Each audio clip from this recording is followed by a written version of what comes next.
early on the West Coast. It's late on the Australian coast, so the boys' bodies are a little in disarray. But we're here. We're excited. Under ready to go. 45 seconds on the first Australia mention. We're going to talk about our right. golf trip for the next 5 hours and 45 minutes in this golf tournament for probably 15 minutes. No, but we are out here, of course, at the Pebble Beach Pro-Am. We're going to be doing this live show. If you're listening to your podcast, this is done very live and very informally. We're going to be bringing some guests in. We have 2 scheduled for that. Or not. Or maybe. We don't know exactly. I don't know if they're going to show up or not. Get your pip points, right? We're going to be we have a 5 o'clock free crack giveaway for pip points here at the range for anyone that wants to vibe. I think we just have to put everyone through the vibe test as they walk by. If we yell at them, I think we just stare at them. Just stop talking and kind of stare at them as they go by. Maybe they'll come through and be like, "Oh shit, am I supposed to? Are you waiting for me? Am I supposed to be? Yeah, you're supposed to be on." A few things to watch for. We've got the range bathroom right here. Some people going to be walking into the shot here. Say, hey, come on, come through, come get involved. We got a seat for a lot you. of these. We'll be kind of milling about. Bringing in guests in DJ's chair. The requirement is if you go out to the range, you have to come back with 3 nuggets. Yeah. Nuggies. 3 nuggets of information. Can't come back. Intangible nuggies. Yeah. Can be anything. There's a guy out here chasing or crows real away. Nuggies. If you find real nuggies, you bring those back too. Yeah, the guy chasing crows has the best job on the range. Yeah, real nuggies. I think Spieth is playing with the CEO of McDonald's this week. That's true. Exactly. Some chicken McNuggies. We've always wanted to do this, a live show from the range. Always worried about, a lot of things, a lot of problems could potentially come up like connectivity, but with AT&T, that is absolutely not a problem. Connecting changes everything. And today being connected is essential. Connectivity is truly the bridge to possibility, improving the way we move through our daily lives, succeeding in work and school, and having access to opportunities that may not have been possible before. That's why AT&T invests expertise and resources in the network constantly so customers can keep connected with every aspect of their lives. After all, connecting people is what AT&T does best, and each connection leads to greater possibility, like this live show. That's not in the copy. I ad-libbed that, guys. Connecting changes everything. AT&T. Cody, what do we go from 30 upload megabits per second to 800 once we put that hardwire in? I mean, we might be plugged into the mothership out here. True. It's faster than TC's in his garage. Definitely faster than Randy's. Definitely. That's why Randy wasn't allowed. AT&T was like, "Nah, man, your connection's gonna make us look bad. You can't do that." Guys, Pebble Beach Pro-Am is going to look a little different this year. Deej, why don't you give, for those that aren't caught up as to what's happening here this week, why don't you... Of course, we are out at a designated signature elevated event here at Pebble Beach for the first time. We're going to see the best players in the world. I think a field of 80, I believe. No cut, as Neil found out as we were coming on the air. Didn't find out. Reminded myself doing a little reading through the scouting report this morning. So it's going to be very different. There's far, far, far fewer celebrities. We're going to see some athletes, some pretty premier athletes, I would say, in the field this week. We're going to still see a lot of people who paid big ticket, cost to Will we play. see them on TV is the question. We might not see them as much, and we're only going to see them Thursday and Friday. So no amateurs on Saturday and Sunday. We're down to 2 golf courses, just Pebble and Spyglass, which is, I love MPCC, but it's less moving parts, probably a better TV product, probably a better player experience. Just it should be dialed. It's kind of a lot of the stuff we've been really asking for, I think, at this tournament. Begging for the last decade. Well, I no think Gary Muldeer. That no broke my Michael heart. Bolton. Although we haven't gotten the amateur list. No Kenny G. I love his music. TBD on Kenny G.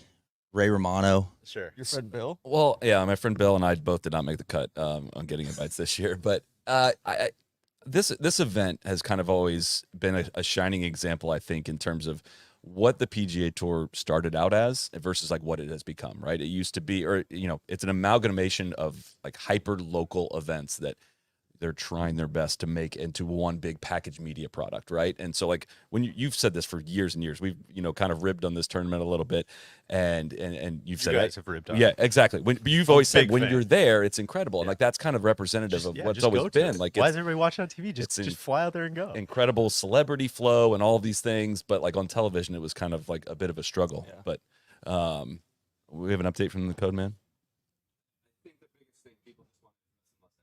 Oh, they want the mustache. Thank you. Gosh, I'm in the middle of a speech here. We'll get to mustache content, I think, here in a second. But anyways, kind of maybe the new look PGA Tour more is thinking of things This is as what it's going to be. Sometimes it's time for a change, you know? Is going to be looking a little bit more like a made-for-television product, right? This structure of golf tournament is made for television than the PGA Tour events have been in the past. Which I think is interesting, and I hate to say complicated, but I mean, so we're talking to our guy Matt Golden, who's here, help us out with some video stuff. Happy birthday, by the way. Happy to our birthday, guy, Matt. Happy birthday, Matt. He was talking about his Uber driver on the way over. She's like, "Oh, I'm protesting the tournament. There's no celebrities this year. Like, I'm out on that. That's what this is all about." And I think it's like easy to kind of like roll your eyes when you have only watched it on TV, right? And you've always say like, "Hey, build it for me. This is a TV product." It is it's very much one of those things that's like caught in the middle between the old PGA Tour and where I think the new PGA Tour is probably going. So it's, you know, it's a bit of a weird kind of transition spot, but I think as far as like the vast, massive majority of golf fans, I think it's about to get a lot better. I certainly hope so. I mean, there's what, 30,000 people in attendance, 50,000 people in Yeah. attendance, and there's a couple million people watching throughout the week. So I think, you know, That it feels balance, balanced, yeah. right? But I But mean, it's a weird balance between like, I mean, you saw it probably playing in it last year, like between the host organizations and who puts on the tournament and why they put it on and what they get out of it is like very different than what the TV, totally. you know, consumer gets out of it. So it's just an interesting thing. You got Cam Young. Cam Young walking in. Cam Young, Hell Great yeah. flow. yeah, it does have a great flow. Got some of the AMs warming up behind DJ over Yeah, here. you know what? I Some realized decent as we swings. positioned our cameras, we're gonna see nothing but ham swings. It's going to be the best players in the world if we see some of these swings over DJ's shoulder. We've got a Tanimal out here. This guy on the right here, dressed in all tan, looks like he must be some sort of high-powered CEO with the tour visor on. Just Oh, kidding. that's It's Keith Mitchell. I'm excited for this week, man. Well, I it think just it's gonna be- it's Pebble gonna be Beach very is cool. incredible. Like it is a course that a lot of people have a lot of memories of, either playing or watching on television or watching the U.S. Open or Tiger's U.S. Open, and it just didn't make sense to like come to this tournament every year and not have the best players in the world play in it, right? Like we're going to see Rory McIlroy play 6, 7, 8 at Pebble Beach this year, right? And that just feels like it should happen more at least once a year. You have to weather cooperate. Rory, JT, Max. A Colin lot of Morikawa, dudes. Spieth, like Spieth always played, but Scotty. yeah, guys that wouldn't normally play. Hopefully, pace of play is a little bit better this year with a smaller field. But yeah, it's, you know, hopefully the weather cooperates. Yeah. Forecast looking a little dicey. I think we're gonna get to atmospheric river content later in the show. I think you were maybe making I think it was you saying this yesterday about like they might be able to do some different things with setup. So I haven't gotten to watch much of the golf course, but I was blown away. We walked past number 4 yesterday, and 4 is usually a very wide fairway with kind of a not quite center line bunker, but left center bunker. And you kind of got to figure out, you got a couple different options as to how you want to play it. The rough is brought in for the U.S. Opens, and it was brought in for the U.S. Women's Open. So that center line bunker actually sits in the rough, and it looks kind of silly because there's a bunker way down the left that is way deep in the rough. But I don't know if they either never moved that rough back after the U.S. Women's Open or if they grew it in intentionally. But that was the only hole I saw that it was like the rough is inside the bunker line on the 4th hole. I'm sorry, man. I know. Sorry, So TC. it's- It's all right, man. It's all right. Egregious. But as Brandel said, that's the only way to test the players is more thick rough. So The mowing lines think- are not good here. I think there's something interesting about Saturday, Sunday, no AMs. Maybe they can make it a little more dicey and a little more, you know, just no a little ifs more turned up whatsoever. on Saturday, Sunday. yeah, it's Thursday, Wow. Friday only. Yeah, a lot of news flowing to this part of the table so far. No, I knew that. Don't pin that one on me. It's tough. It's like I feel like some of this I forgot broke, about the no you know, cut a few thing. months ago, and then but it was never really announced, and it's just drifted out over the last. It is hard. The PGA Tour in general right now just kind of feels like when I hear that for the third time, I'll let it sink into my head. But the first time, I'm like, that's probably going to change. It was super easy to get excited about this format when it looked like, you know, when we that was like, okay, here's the plan for the future of the PGA Tour. Now we're still kind of like, I don't know what pro golf's going to look like in 2 years. So it's, hey, I really hope these signature events work. I struggle to come up with a better way than just like, oh yeah, let's get the best players in the biggest events. Like that still sounds like a good idea to me. Like a good start. Yeah, that's definitely a good start. starting point. And no, I don't think there's any names left out of this other than obviously the names that have gone to live. But I don't think there's many names left out that I'm like, man, this field needed to be bigger than 80 guys. Like, Amen. Hayden Buckley was the last man. That is no offense to Mr. Buckley, but like that, Keith Mitchell was the last guy in. I think Keith Mitchell got in, which bumped Hayden Buckley. There's still a lot of like he got in via the Aon Next 5. He got in via world ranking. He Swing got in via 10. the swing. Yeah, there's still a lot of the erector set is There's somebody tore it all down and somebody started to slowly build it back up, which There's a lot of is tech debt. concerning. But yeah, it would be nice if Bad we could code maybe on the simplify qualifications. Can I read out hair. among the additions to the 80-man Pro-Am event are 5 players via the Aeon Swing 5. Saturday's winner, Matthew Pavon, Sony Open champ, Grayson Murray, Christian Bezadenhout, Kevin Yu, a.k.a. the Soldier Boy, You. and Steven Super Yeager, the 54-hole leader this week before a closing 72 knocked him out to a T3. In Yeager's case, however, he was already in Pebble, courtesy of his FedEx Cup ranking after last fall. Because Pebble draws from numbers 61 and beyond in points to get to 80 players, Yeager at number 61 was guaranteed a spot. But with him taking a Swing 5 exemption, Keith Mitchell was the beneficiary. Mitchell at number 69, shout out to Adam Long, is the last man in with Hayden Buckley, the first alternate. Alex Noren, Thomas Dietrich, Mark Hubbard, Eric Van Rooyen, Brandon Wu, Davis Riley, and S.H. Kim also qualified via last year's points. Jake Knapp and Nate Lashley, both T3 at Torrey, were the first 2 left out of the Swing 5. Lashley tied for 7th in the race with Justin Thomas. Thomas, though, will fill out the Pebble field on Monday through the OWGR World Golf Ranking updates. Crooked OWG. I don't know. Just Did put you the get golf all on- that? Just put the Yeah. golf So on TV. any mules out there that are unhappy that you didn't get in here, there's a lot of guys in this Seems like a field. lot of entry points. Come A lot talk of to entry points. TC. Swing 5. Swing Aeon 5 Swing sick. 5. Aeon Swing 5. But all God, I'm gonna quote our guy Mike Wan. Governance is hard. It You is. know, Sure. it's hard to keep a lot of people happy, but it kind of seems like they're doing a At pretty. least good there job. is a process. And at least there's like, I mean, if it was a closed shop, I think we'd be bitching about that, right? If Matthew Pavon wins last week and he doesn't somehow get into this, like everybody's bitching about that. Grayson Murray, same thing. It's like you gotta create all these doors, and I think it does make for the best product. Speaking of entry points, And exit points. we Yeah, did yeah. We're gonna send DJ on his way a little Sorry. bit. We have Hey, we 3 have our- nuggies. DJ's gonna go down the range. He's gonna come back with 3 nuggies. We have a guest who I believe is gonna be joining We us. did We have didn't make all the guests walk this, so people can slowly see who- dramatic Yeah, who could it be? reveal Who could it be? of who is coming All right, to Pie join the Man, show. we'll see you. Pie Speaking Man, of enjoy entry the walk. points as well, 3 nuggies. 4 sponsor exemptions this week. Adam Scott, We'll Peter talk about that. Malnati. We'll come back to that. I think. Dogecoin's walking in as well. Here we go. Our guest. Past winner. First guest coming on the show, Miss Hey, Kira Kira. K. Dixon from the Golf Channel on NBC. Welcome, Kira. How are we doing? This is actually AT&T influencer. Oh, you are an Influencer. influencer. We have our influencer lights up. Part 2 of this will be on Kira's channel. Make sure you like and subscribe. Well, we're going to shift you a little this way and right into the mic. We're doing it live here, folks. How we doing? We're live. Yeah, we're live. We're live on the air right now. Did you not know that? Guys, how are you? Good morning. Thanks for having me. I'm actually going to take this off. since Yeah, I'm that's here. probably best. you Yeah, all know. that's Okay. probably best. Yeah. What are you up to this week? So I'm just here today. I was here yesterday. I got to play in a golf event up at the Preserve. Mm-hmm. Have you ever been up there? Never been up there. It is. They have like a 10-mile driveway. It was beautiful. So I highly recommend it. So played in a little golf event up there, and today I'm hanging with you guys. I got some stuff with AT&T, and then I'm out of here. But it's nice to do a quick drive-by to see my favorite place in the world. And you've played in the past, Here. correct? Here. Yeah. Who did you play with last year? Harry Hall, is that right? I had Harry Yeah. Hall last year. I've had Zach Blair, Seth Reeves, and Ryan Armour. And then there was the COVID year. I didn't have a partner, but it was me, Macklemore, Bill Murray, and Catherine Newton, and maybe one other person, maybe Larry Fitzgerald. Just like the 6 of us, and we did a whiskey loop, and Yes. that was pretty sick too. That's the request from our producers, you pull this microphone just a little bit closer Oh, to you. sorry. We have here's the McRib is There joining he is. us. Hey, oh, love that. Animal outfit. Yeah, Me too. yeah. full Love the cannibal fit. outfit going here. How we doing? Good to see you.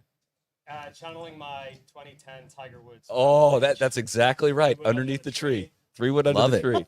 You gonna come join us today?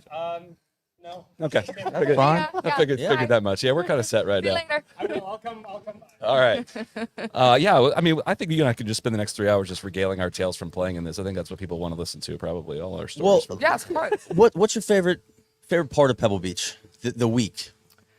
Oh my goodness. Well, Solly, as you know, it's a pretty magical experience when you're standing on 17T or you're standing under the tree on 18 fairway and you're just looking out at this, I mean, the most beautiful place in the world. And it's one of those like, what did I do to deserve this? How did I get here?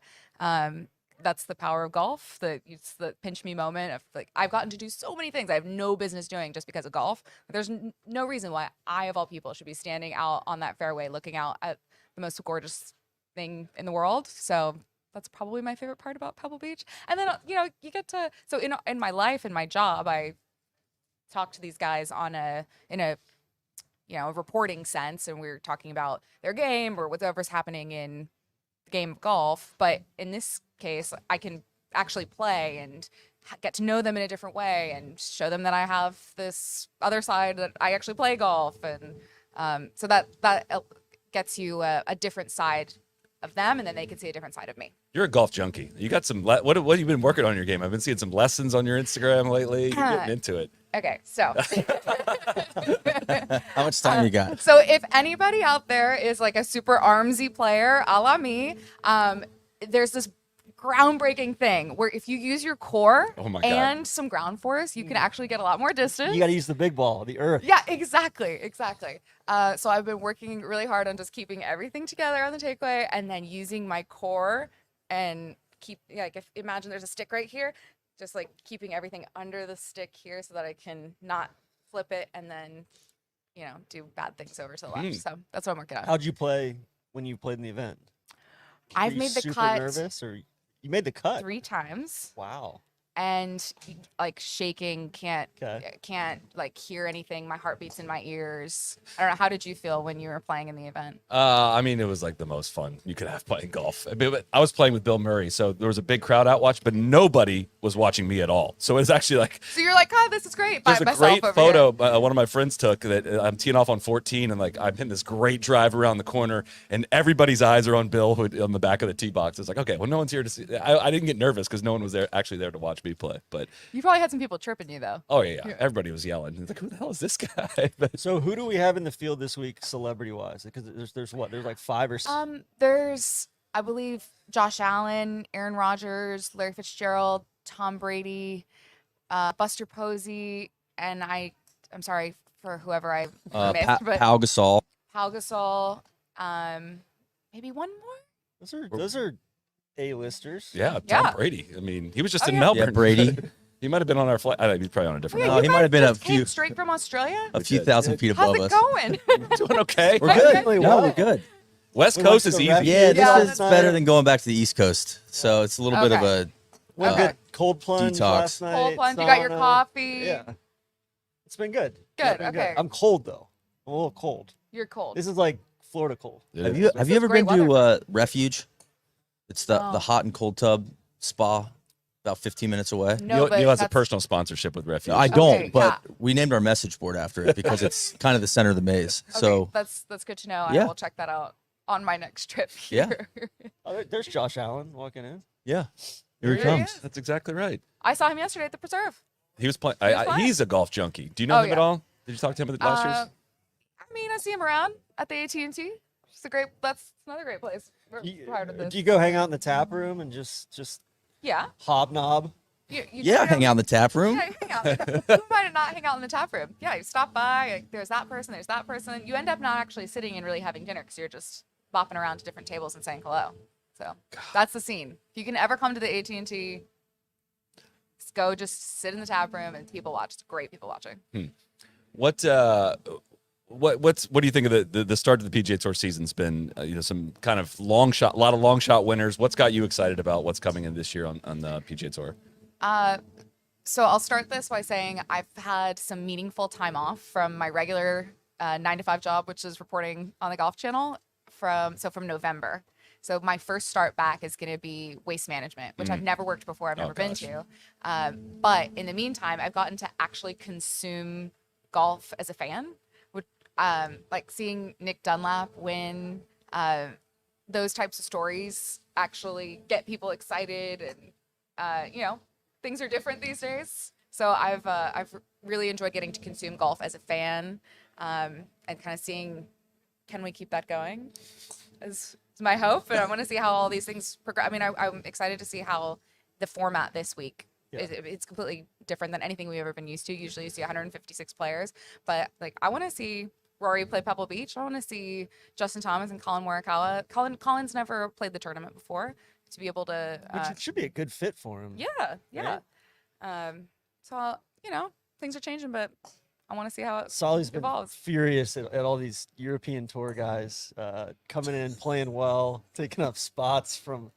Just putting words, just putting words directly in my mouth. Well, oh, sorry. Tell me more. Nothing. Well, No, Pavon no. winning last week. Yeah. Højgaard in the field. You know, he has a. This is going back 4 years when the OWGR was skewed towards European Tour players. Oh, here we go. So he We're just ready. missed. OWGR. That's all fixed. That's all fixed. And now, the top 10 players from the DP World Tour get PGA Tour cards, which I think is a great development. I think said it it's when a it great- happened. And I'm happy for all these players that have come and represented their game on the PGA Tour and Yeah. won. That's a we're great thing. connecting the tours. That's a Yeah, great they're not thing. only showing up, but they're winning. They're Connecting is finishing everything. top 5. And Matthew Pavon created this incredible drama down the stretch. Yeah. He decides to take that shot. He could have finished T10 Yes. after landing in that rough, and then he walks away with the win. I mean, come on, That's great. great. So he's And- he's making this up. He's totally making this up. I hate it. I did not like when you could only play the European Tour and get your I way was to the top. kidding. Yeah.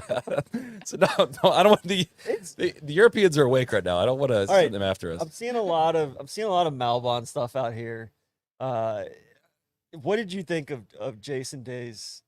Have you seen Jason Day's Yeah. outfits? Yes. Are you pro? I think they're great. Yeah. I think it's great to have something a little bit different on the golf course. But does it look good on Jason Day is the question. I mean, I think we're just so used to seeing Jason Day in super tight Nike, that kind of 2010 to 2020 Nike era look, which is a look.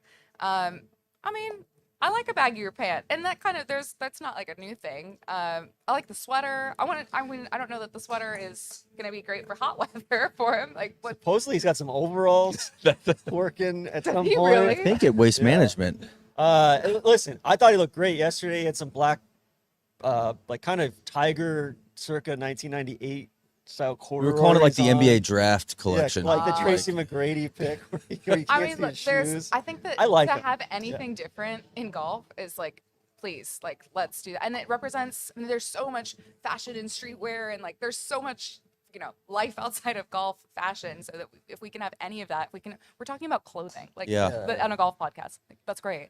Like, it's to be embraced, and this might not be for everyone, but I think he's doing great. I mean, for him to rock it, like, go for it. I'm a little Do you, jealous. bro? I really liked wearing baggy like corduroys in college. Was not in. This was the skinny jean era, and so I missed my I window. missed the come right? around, yeah. That's Well, what you know all- what? It's coming back. I know. I really It's- might embrace the It's been baggy back baggy over life. over at Muirfield and like all the R&A guys. They were the shabbiest. Oh, that's true. corduroys ever There's some over wind there. action there with Yeah. the corduroy. Yeah. So live your life, okay? Live your truth. I like Love what is going on with some of like the Rose and Charlie Hall. That their looks with the Their Malbon looks stuff are looks really sick. good. I need to be The proven culottes. to be on I Jason like Day. I Roses. wore them yesterday. Oh yeah. In that was the Malvin Adidas event. They were sick. I'll show you some pictures. I liked Rose's bottoms. I didn't think the top matched quite as well. we could I we don't could, remember we the could work top on that. off the top of my head, but we'll. We're gonna So just one last question. What's your best memory or favorite memory from the AT&T, or I guess U.S. Open, just from Pebble, like Yeah. outside of you playing? So I tell the story a lot, but I can connect so much of my professional, kind of like personal life back to the opportunity of having played in the AT&T. I'll never forget. I was in Orlando sitting at a random work dinner, and I got a phone call from Steve John, the tournament director at the AT&T. Somebody had a back injury, and he called 2 days before the tournament. Kira, any chance that you'd be available and want to play in the AT&T? Yeah. I'm sorry, what? Say that again. I got on a plane, called my husband, fire up the car, find a hotel room, whatever. We got down here, and it was the best week of my life. Ryan Armour was my partner, and I think that he could tell. Like, I was terrified and had no idea what I was getting into. I wasn't as versed in the golf scene as I am now, and it was one of those moments of like, this is going to completely change my life trajectory. And then that gave me so many opportunities to then work and golf and what I'm doing now. But I mean, Pebble is a It's magic. magical, it's awesome. really, really special place. And yeah, and I'm from San Francisco, so I've always come down here as, this is where anytime somebody visits, like you bring them to Pebble Beach. Like you drive down to Big Sur. And I think AT&T has done a really great job with the tournament and just giving this great fan experience, all the hospitality. So it's top shelf. Are you a Niners fan? I am a Niners fan. Go What's team. we're gonna send you out of here on this. What you have a pick? You have a pick to win. You can only name one name who's gonna win this week.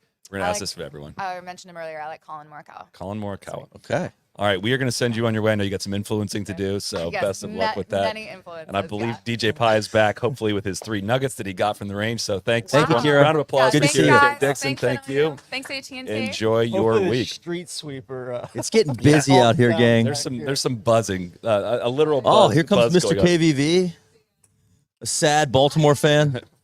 All right, There he Dee, is. what do you got for What's us? up, guys? What do you got for us? First of all, 3. it was fun to be able to pop into the comments, people clowning on your matching vests, which I tried to get ahead of yesterday. Oh, I said that's we fair. don't want to look like we have school uniforms on. Speaking of But vests, the vest is functional right the now. vest is great. I'm- Very functional. I didn't pack a whole lot of cold weather gear to Australia either. All right, 3 things. That's I fair to got. clown on, though. Yeah, that's fair. I got. We'll take that. I mean, I got you the rib cameo. I think that. Oh, that was you. I think that counts for something.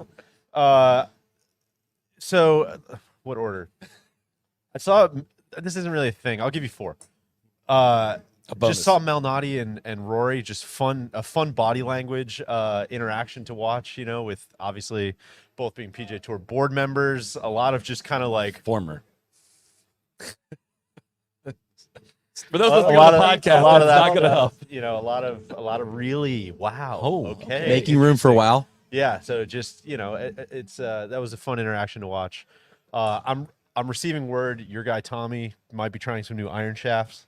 That was secondhand. I don't know if that's We were talking to him about coming on. He said, so Solly asked him, and he's like, I don't trust you, Solly. Yeah. You Only go to the people that only goes to the favorable journalists Yeah, that give the him. sycophants. Yeah, that's. I don't love that he's testing new irons out. I think Iron I think shafts. he might win. Oh, new Iron irons. shafts. He might win this week. He was going to be my pick to win. Now I have to think about that You were a gonna little pick bit. him? I was going to pick him to win. Oh my God. I know he's Really? gonna bust it at some point. I have nothing but faith that he's going to win at some point. It's just it's time. I thought that was Rory at first. It looks like Another Jerry Tardy Tanimal. going with another Tanimal outfit.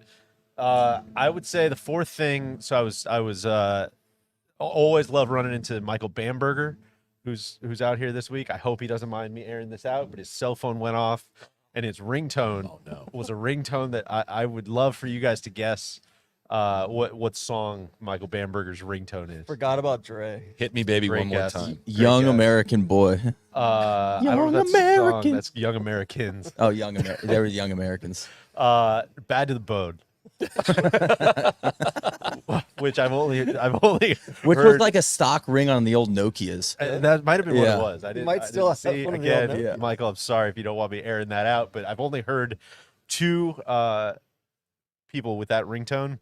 One is the Shotgun Start Boys love to reference this all the time, which actually was right here at Pebble, the U.S. Open. We're sitting in the media center, it's dead quiet, and just the loudest ringtone you've ever heard, Bad to the Bone, just keeps going off. And we look back and it's Andy North, and it was just like we laughed for 45 minutes probably, and so that was quite an echo. History doesn't repeat itself, but it echoes. Neil, Sure. those are my 3 things Okay. presented by AT&T. That's good stuff. I Neil- love it. Neil, you want to go on a lap? I feel like we could send you on a lap. We have our next Yeah, guest sure. coming in here shortly. I don't know. Allegedly, he's going to allegedly be here at some point. We're going to keep the seat open for him. if that's Neil's the really case, good at We'll going keep on you these posted. PGA Tour ranges and just kind of Yeah, I don't know what I'm lingering- doing. I'll probably get in someone's way. Can I try that? Can I try that? You want me to show you the big right miss? Yeah, we have allegedly have a guest coming in sometime around 8:30. Have not heard back, but listen, we're gonna be doing it live here this week. What did I miss? What did you guys talk about? Oh, we just talked about Kira's experiences at the AT&T Pebble Beach Pro-Am, playing in it. Special Pebble memories, even though you guys don't think Pebble's beautiful, but it's We fine. never said that. If you don't want to, if you want to talk about it, we'll talk about it. You brought it up. We're not doing You brought it Neil up. has to be here for this. Stay tuned in hour 2 for that Fred conversation. Purple, the What a clean look that is. USGA USGA head of the USGA president of the believe. USGA Yeah. keeps the perp by the pound.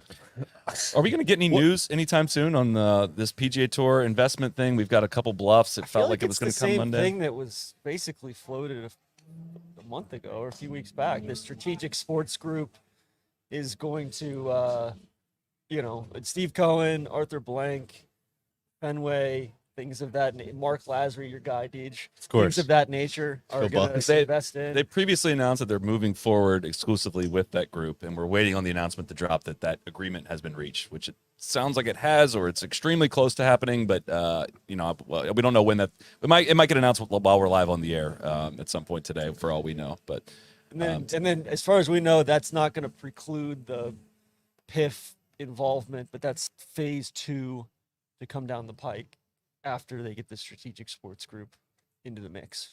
that is what we are hearing at this point. But I'm kind of, I don't want to say disillusioned by it all, but until we have a schedule or a plan for like what competitive golf looks like I'm kind of good on whatever details. Yeah. I don't need to hear more financials of how all this stuff is going down. I just care about like how these golf tournaments are going to start coming together. Here. Totally agree. Yeah, I certainly not as well versed as I was before our Australia trip, probably. So I need to spend some time catching up on what's going on. Amazing how easy it all was to forget. It really was. Which I think, like, I don't know, if you're trying to read for something, it's like I think it goes back to KVV's column and what he talked about a couple weeks ago before we left, of just like, man, how easy is it to just like check out? Why are people, supposed to be kind of hanging on every word of this thing? Like, it's just, I think people are here to stick to sports situation. Just kind of want to watch the golf, man. I don't really want to know how like the business corporate structure of it all works, but I don't know. We will see. What do you remember most from playing in this tournament last year? I remember the most is the final morning. So weather's kind of always an issue, right? It sounds like it's going to be an issue this week. And we got to, we're playing the back 9 on Saturday at Pebble Beach, which was like, and I'm playing with Bill Murray again. And so this was like, there was a buzz going on, right? So we turn, when you get to 14, like the crowd really starts to gather. 14, 15, 16 were nuts. It was so fun. And we get to 17 and we get delayed. And so we just go and sit in a car, and I'm sitting in a car with because Team Rose wouldn't because they would not hit a putt because there was a green that was getting out of control, I guess, at NPCC. The wind won't be an issue this year. Will not be an issue of being told this year. And so I end up sitting in a car with Charles Kelly, the musician, and his friend for like hours and hours, just waiting by the 17th tee, hoping to go out and play 2 more holes. Didn't end up happening. So we come back the next morning and play 17 and 18 at Pebble. Just like totally peaceful morning. Chris Stroud was my partner, and DA Points were both going to miss the cut. Like they could have easily just bailed, but they came out to make sure we got to finish and play the last 2 holes. Get 1 hole in, it starts hailing. So we have a hail delay on the 18th tee, and then go play. Like the hail lifts and the sun starts to rise a little bit, and you played the 18th hole, coming in down the stretch into the wind, 45 degrees in the cold, but like getting to walk up the 18th fairway with my dad and Bill Murray for some reason, and all these guys, and birdie in the last hole for us to have made the cut was like just one of my favorite golf memories ever. And listen, I'm happy to give up my spot so we can kind of have a designated event. I'm happy to do that for all you guys at home to be able to watch the. Who do you think got your spot? Buster Posey? I hope not, man. I still remember the Grand Slam in Game 5 of the end of 2012 in NLDS that kind of ruined my baseball fandom for quite some time. So there was kind of some offers like, yeah, we can get some of the players to come through if you want, and I was like, no, Buster Posey. I cannot. I'm not ready. I'm not ready to face. Still holding a grudge. Yeah, Buster Posey rules. I was a huge fan. What's the aging period for a playoff Grand Slam against you? 12 years is not long enough. I'm still holding a grudge against Kirby Puckett, Joe Carter. Did you know Kirby Puckett went to Bradley for a little while? Really? Yeah. And then he got drafted, or? Yeah, I believe so. Okay. I'm receiving word. Just got word that our guest is on his way. Wow. And going to be coming here shortly. So Huge and true. I think people will like him. I think people have heard from him, and you could probably guess who it is. It's always crazy, like just seeing the parking lot and all the tour trucks and like the tour industrial complex. That's what I was kind of thinking about, the guy shooing crows. Like, man, that's somebody's job, It's a huh? job. Oh, Hey, We have a pro, a professional bro. is coming in live. He's got his TrackMan apparatus. Hey, Hey, buddy. what's creepy? look at his head. We're live on the air right now, just for the record. You like the mustache? Oh, we haven't talked about the mustache yet. You're not a fan. Max Homer's joining the show. Hey. Just don't know. Well, it's a little overgrown now. You should have seen when we first got to Australia. It looked like the bunker edges at Metropolitan and Rome Melbourne. Now it's kind of shaggy You and should have seen Neil's hair in overgrown. Australia. Yeah. Is this how like timelines are gonna work from now on? Yeah. 2 months out since Australia. I think that's basically how we started the show. Do you want? Yeah. Do you have any questions for us I about would actually Australia? really like to know how it went. Have you played down there? No, I've never been. I was in between when I went to Africa this year. It's kind of in between doing Africa or Australia. I'm glad I chose. You won that major. But I would love to go. Yeah, my first major. I would love to go to Australia. It looks like the most proper of golf. Yeah, I think it would really suit your game, to be honest. All right, thanks. It's, You like just proper golf. elite iron play. Y'all just play just a ton of golf. A lot of golf. A lot Yeah. of golf. Yeah, Yeah. What's we're been all going on good, in so golf? Can you update us on what's been going on in the pro, What do we miss? pro circuits? What did you miss? I did read or Colin told me if you put $1 on each winner and kept rolling it over, you'd have $3.8 billion. So who do we bet on this Yeah, weekend? I'm not allowed to say. Yeah. Do not. But yeah, not a whole lot's been going on in golf. Just waiting for Tour Sauce to come out. Heard you had a good weekend at Torrey. You're kind of starting to trend a little bit. Half a weekend. We only get Yeah. to Saturday. That's right. Well, I mean, Friday's the weekend too. Yeah, it was right? good. I mean, I didn't really play well Wednesday, which was cool to shoot 2 under at South, and then I just screwed the pooch on Thursday. I putt terrible at North, and people are so good at golf. I don't understand how a putt on those 2 courses can be 3 under, you know? So I go out there and shoot 2 under, which was fine. It just didn't make anything, and you're miles back. So it's professional golf these days. People are just getting better. Obviously, you see people like Nick Dunlap win, and just everybody's just ready to go low. It's nuts. How has that changed since you've been on tour? Like from your first year on the PGA Tour to now, like how much the level of play changed? It's hard to say because I was so bad. So I kind of just notice it more on like the median. I don't think the lead, like the winning scores don't feel crazy. I know that they've been really low, but like Kapalua, you could see it. You know, there just was no defense. And I would say that like the winning score around Torrey made sense. It's just like the average seems to be going up.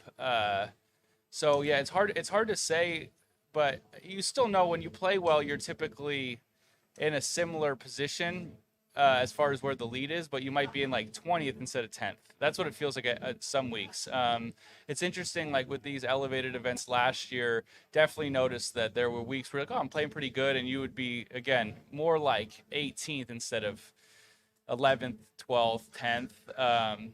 The Tories, the non-elevated still have a similar feel, but the cuts keep getting lower and lower. That's what I've noticed the most. It's a big fan of these no cut events. Then Sure, yeah, I don't know. I will say, I mean, I was one of the few to vote, or I guess talk about how I like the cut thing. A lot of it goes to Tiger's record. I think that's the greatest record in sports history. So to kind of take some opportunity away from that was kind of a shame. But I get the business side of it, and I get the product entertainment side of it. I do think it's better, but there's something about cuts I think that it's a fascinating part of this. It's you think about it, and if you think about it, that means it's has some value when you're playing. I think talking about Torrey Pines, talking about cuts, all I can think of is a Spencer Levine story for when you were a rookie. I don't know if you want to share that or if you want me to paraphrase it, but Paraphrase it. as I understand it, this may not even be funny, but I've thought about it for, I don't know, 5 years, 6 years now. But as I understood, you had a lot of family in, practically a home game, Southern California. I think maybe you missed the cut by 1. Yeah, miss a 4-footer on 18. And Spencer Levine, who I never met, a legendary figure in One of my favorite people in my all- mind Got to is play with him in December. Oh, you did? Yeah, Nice. every Yeah. Saturday. Yeah. It's like playing with Tiger these days. I know. Max is despondent about missed cut by 1 in front of all his friends and family, and Spencer comes over and he's like, are you okay? Like, what's going on? He's like, just bogeyed the last, missed the cut by 1. Spencer's going, fuck, man. I'm sorry, dude. If there's a guy you want to ride for you, you need Spence in your life. Spence is like, I swear he has the biggest heart there is in golf. I'm really glad to see him playing so much better because he's both entertaining and just like as good a dude as you'll ever meet. I remember he came up to me, "Are you all right?" Like I probably looked like my dog had just passed away. He felt that, but I didn't give the answer as to what I probably looked like, but he matched me. And it was really cool. Sorry, man. How's dad life? Good. It's hard, man. Solly's in it, yeah. Traveling is just so different. When we're home for stretches, I'm like, oh, I could really getting good at this. I could Time for really another do one. this. Yeah, and then you get traveling, and it's just like, holy cow.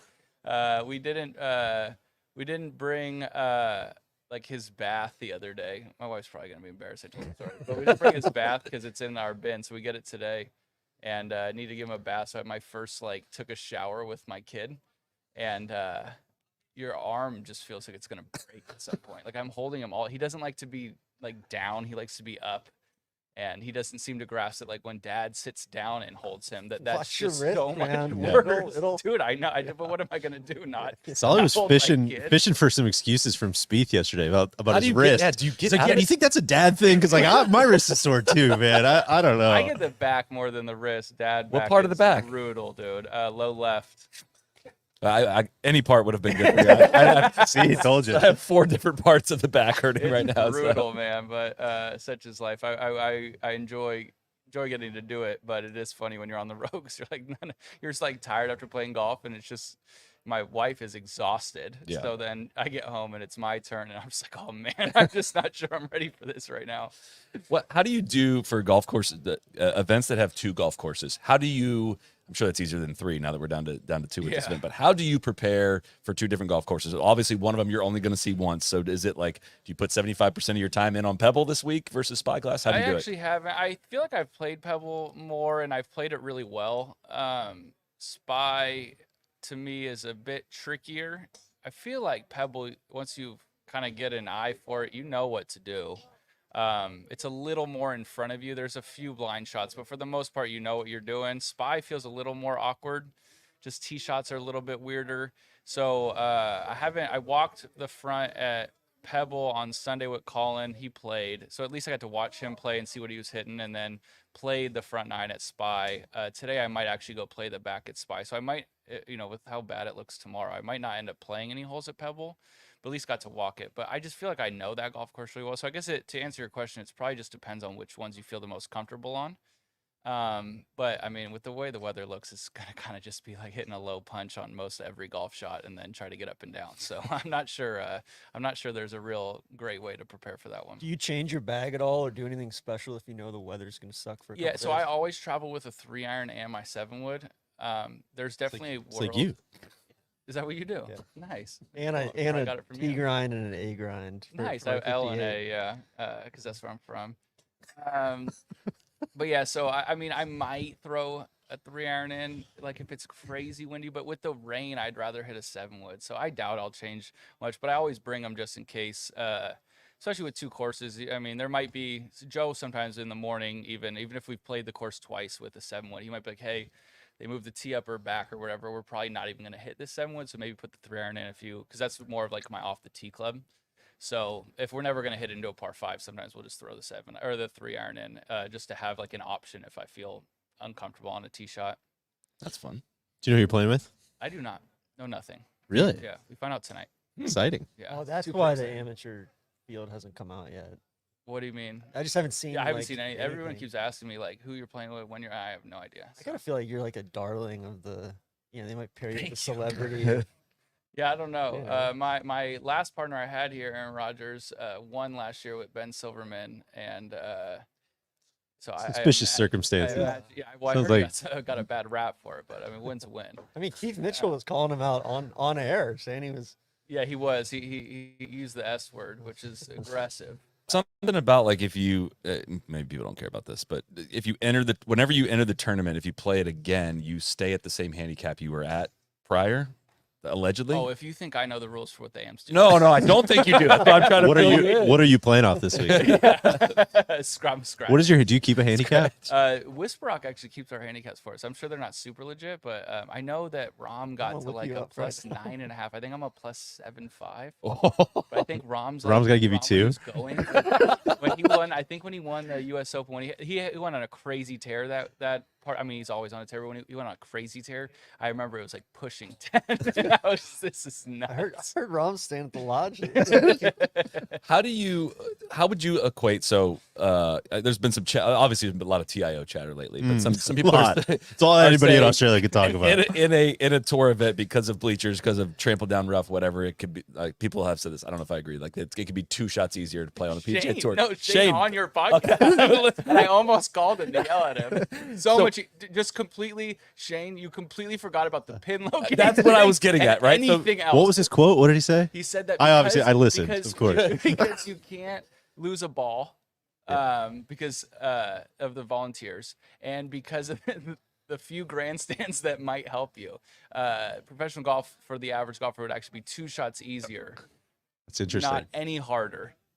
He Wow. said if you took out the fans and the nerves, which again, It's a big if. it's like what we were saying the other day. And somebody said that like Cyprus wouldn't be that great of a golf course if it wasn't on the water. We're like, well, it is. Max, you're currently playing off a plus 8.6. Whoa, that's your, sick. Your low handicap index was plus 9.0. Jeez. That's, So how much harder is like a PGA Tour set?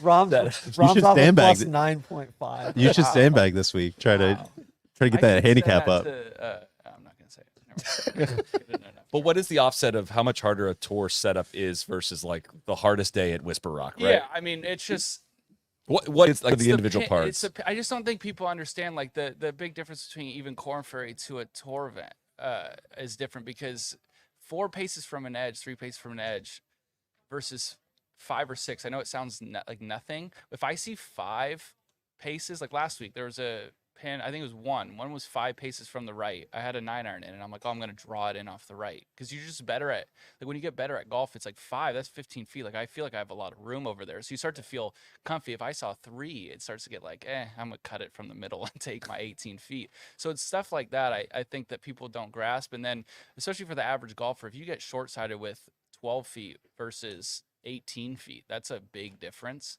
So I just think that stuff, and it messes with your eyes. There's certain pins you'll look at and you're like, that's not on the green. That's a big thing too. It feels like that stuff is going back to like how things have changed since you turned pro. Like, has those keep getting pushed further and further to the edges, or has that always been like that? No, it's always been like that. I actually have this like, what is it? The galaxy brain thought that to speed up play and make golf maybe slightly harder is do what they do overseas, make the greens a lot slower, but then don't care so much about the 3 pace rule. And you can put pins on hills. I like that. But then it'll speed things up. It's like because Griffith Park. Exactly. Yeah. Griffith Park. And the Great ball call. strikers, like, you Like gotta this hit far close. off the You have to edge. hit it closer, and I just don't think. I think one part of I've been really thinking about the space play thing lately because it's awful. Well, But it's not going to get any This better week than should be that. yeah. not This week should gonna be be- good. I Put know. pins on hills. That's not But going I'm to make just it better. saying, if the greens were slower, you wouldn't have to mark all your 3-footers. I don't think. I mean, it's just a problem. If you run a putt 2.5 feet by and you have a putt that's going to be right edge to outside, I mean, you're going to mark it, read it, whatever. When I played over at like St. Andrews was a good example. You could have 3 feet. They're almost always very straight. And Yeah. even if they're not, they're slow enough where you're going to play it inside the hole. You start playing these greens at like 12s and you have to play it outside. And I'm just not, I'm going to take my time and it sucks. Can I run one of my ideas by you? Please. Teeny tiny chalk line that you can't see on TV, but it's about 2.5 feet around the circle of the hole. Anything inside that you scoop. No, I'd hate that. Or you wanna can't play mark. faster. It's like the Mr. Hogan Joe rule. off There a should be plus no 1.9 putting. right now. Yeah. Joel off a plus 5.1. So Jeez. you got to give Joel like 4 If you shots. want to lose money, go play Joel or Brandon Harkins at Mesa. The other day we played and Mesa Country Club, and I was playing pretty good and was like a couple under through 8, maybe 3 under. Joel was like 5 under, and I was just the best golf you ever imagined. Harkins was in the group in front of us and was 7 under through 8. I'm like, you guys are truly the 2 best golfers ever at this golf course. Did we talk about your Dodgers? Please, yeah. How do you feel? Do you feel Feel good about it? this? Do you feel good about in your soul about all this? Yeah. No, Congratulations, man. not Really, really. really cool. Yeah. Really cool. Tax I avoidance. would Yeah. that part's it. General malfeasance. I would like it to be known first and foremost that it's not my money we've spent, so I don't care about that part. It is a little bit weird. I don't know. It's a bizarre thing. I don't like it mostly as a fan because I feel like now it's if they don't win, 100%. Totally. massive. Totally. Can you imagine how much the pressure in that first Yeah, 5-game like, that series? sucks. So, but yeah, I mean, also it'll be super fun. So I'm excited about all of it, but it has been wild. I'm actually the most stoked about Glass now because Glass now is from my hometown and obviously a LA guy because of that, and that'll be pretty cool to see him get to play in the blue and white. Is this the only California event you haven't won? Ooh, That's Or interesting. Amex you haven't won? I right? haven't won Amex, Yeah. yeah, and I'm sure I haven't. I mean, there's got to be more. But I mean, I feel like if that's got to be a it's the career. They're holy- weighing on you? Holy Trinity, right here. This is the third big one. Yeah, it's been really weighing on me. I came up here just thinking, man, Speaking of taxes, all the taxes. yeah, I need to, yeah, I start need- winning in some come win in Florida, man. It's If like nice there. 5% of it could go back to like the Dodgers salary, then maybe I'd feel better about all this. Guess you pay for Otani's tax breaks. I saw TC's guy Ludwig walk by. Obviously, got to see him up close at the Ryder Cup. Have you guys compared notes yet about what you saw? Yeah, we took it offline. Yeah, he's good. He's really good. I also Many played with him people at are the saying that. Century. He was very good there. I think I beat him by like 7, but he's got a bad caddy now. He's got Sovereign, so he's giving back to us. He's playing off his own handicap now. Let me see if he's in the gym in Florida.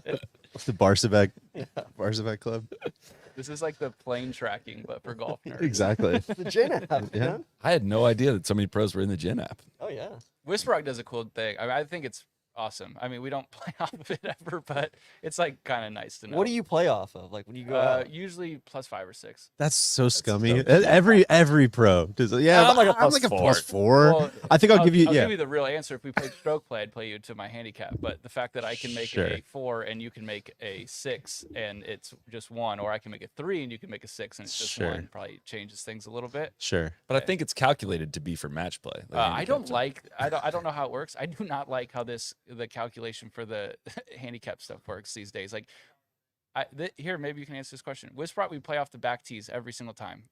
Skov, as I was just joking about, he plays off the back tees every time we play together. Let me see what he's playing. Yeah, off of. every time we go, his handicap adjusts because of the back tees. Why would that be if that's what we're playing off of every single day? You have like an index that adjusts for the difficulty of the course, right? So your index plays everywhere, and that adjusts for whatever difficulty of the course is. Sovereign's got a. But his handicap is based on. I mean, But the does index it is like change? on a neutral setup. I Like like it's it. all right, I Sovereign's don't got like a it either. 4.2. That's index, unbecoming. and He's a better player He's than got a that. 92 on there from December. he's hit a wall. He's been struggling. He puts left-handed. Shout out to you. Really? Yeah, and he's gotten a lot better. So I feel like that handicaps, the scores are going to go down a little bit. Yeah. coming up. any changes in any techniques or anything you're doing this year for 2024? Any process changes? Any swing changes? Putting changes? Grips? Anything? Putting left-handed. No, not a whole lot. Still working on. I found out recently my body's a disaster. So a lot of my swing issues, things I don't like, are probably. man. Yeah. How'd you I'm find sorry, out that dude. your body's a I disaster? went to TPI. Okay. Yeah. What'd you learn? I've always known my hips are really immobile. I kind of thought that. I hate that you keep like comparing. Like I'm doing this part as a favor before I go warm up. I'm gonna go play my I've been trying to unlock my hips, man. I can show you some techniques. We can share notes.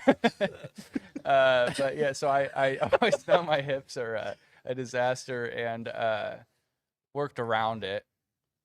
I didn't realize how bad my like shoulder mobility was, and didn't realize how much that affects like my backswing. So like my backswings have been getting short because it's comfier, and I thought that there was something like I was doing wrong. So I've been chasing like a look. Do not lean back. Right, there's water just pouring down behind your head, DJ.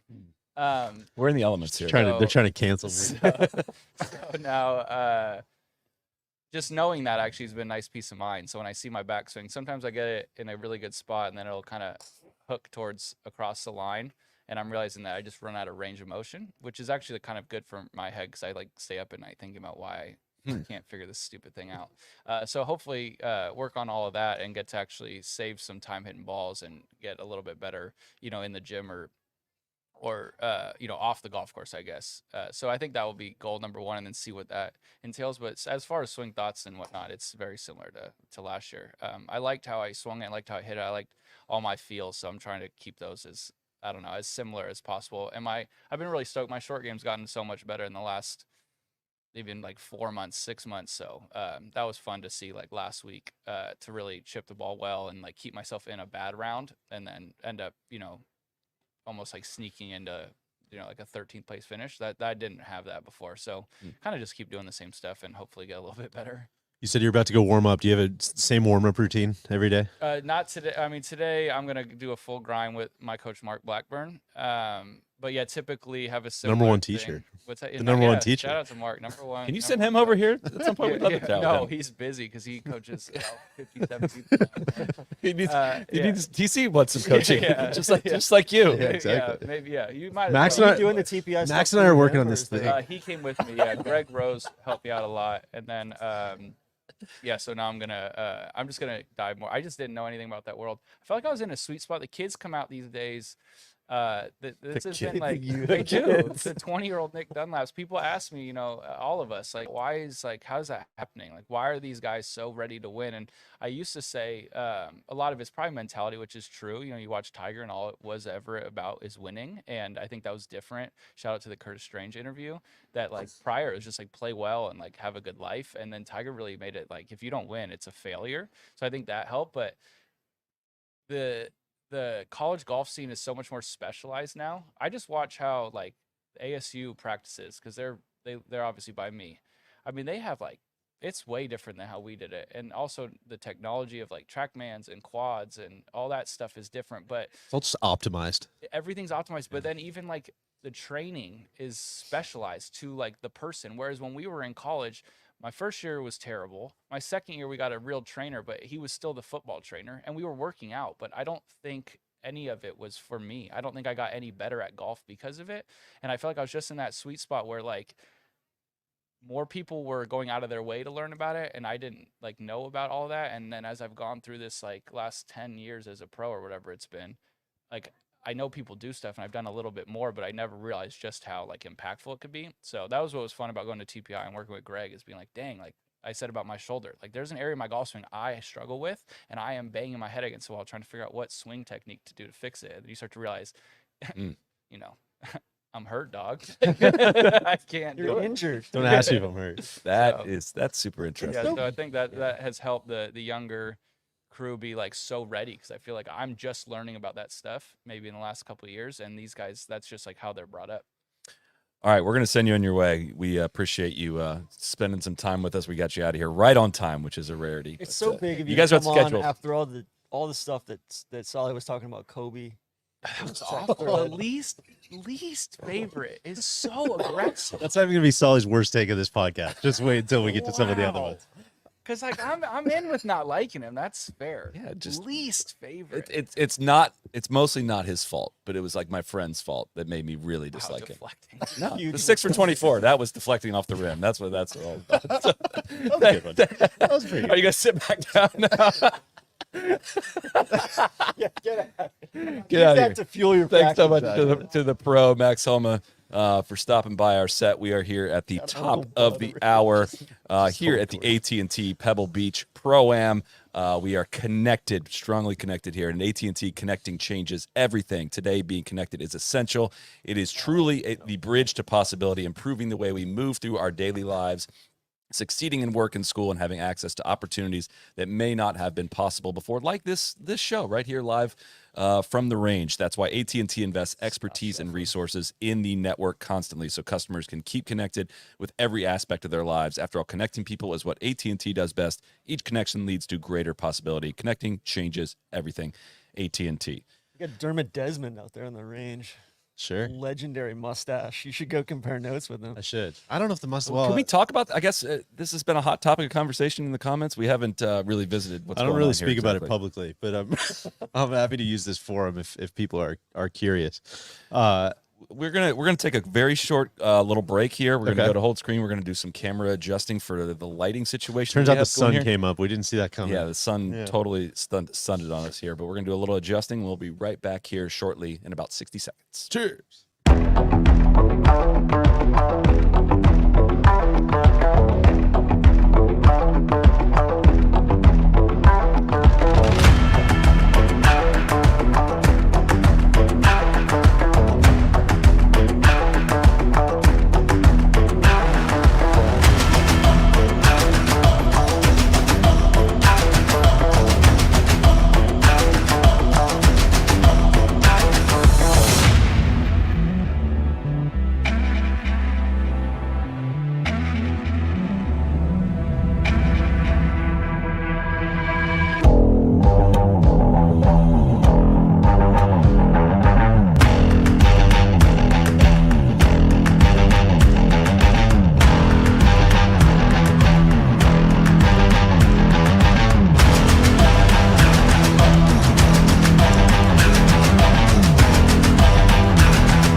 All right, we are back and a little bit better lit here at the range here at the AT&T Pebble Beach Pro-Am. lit.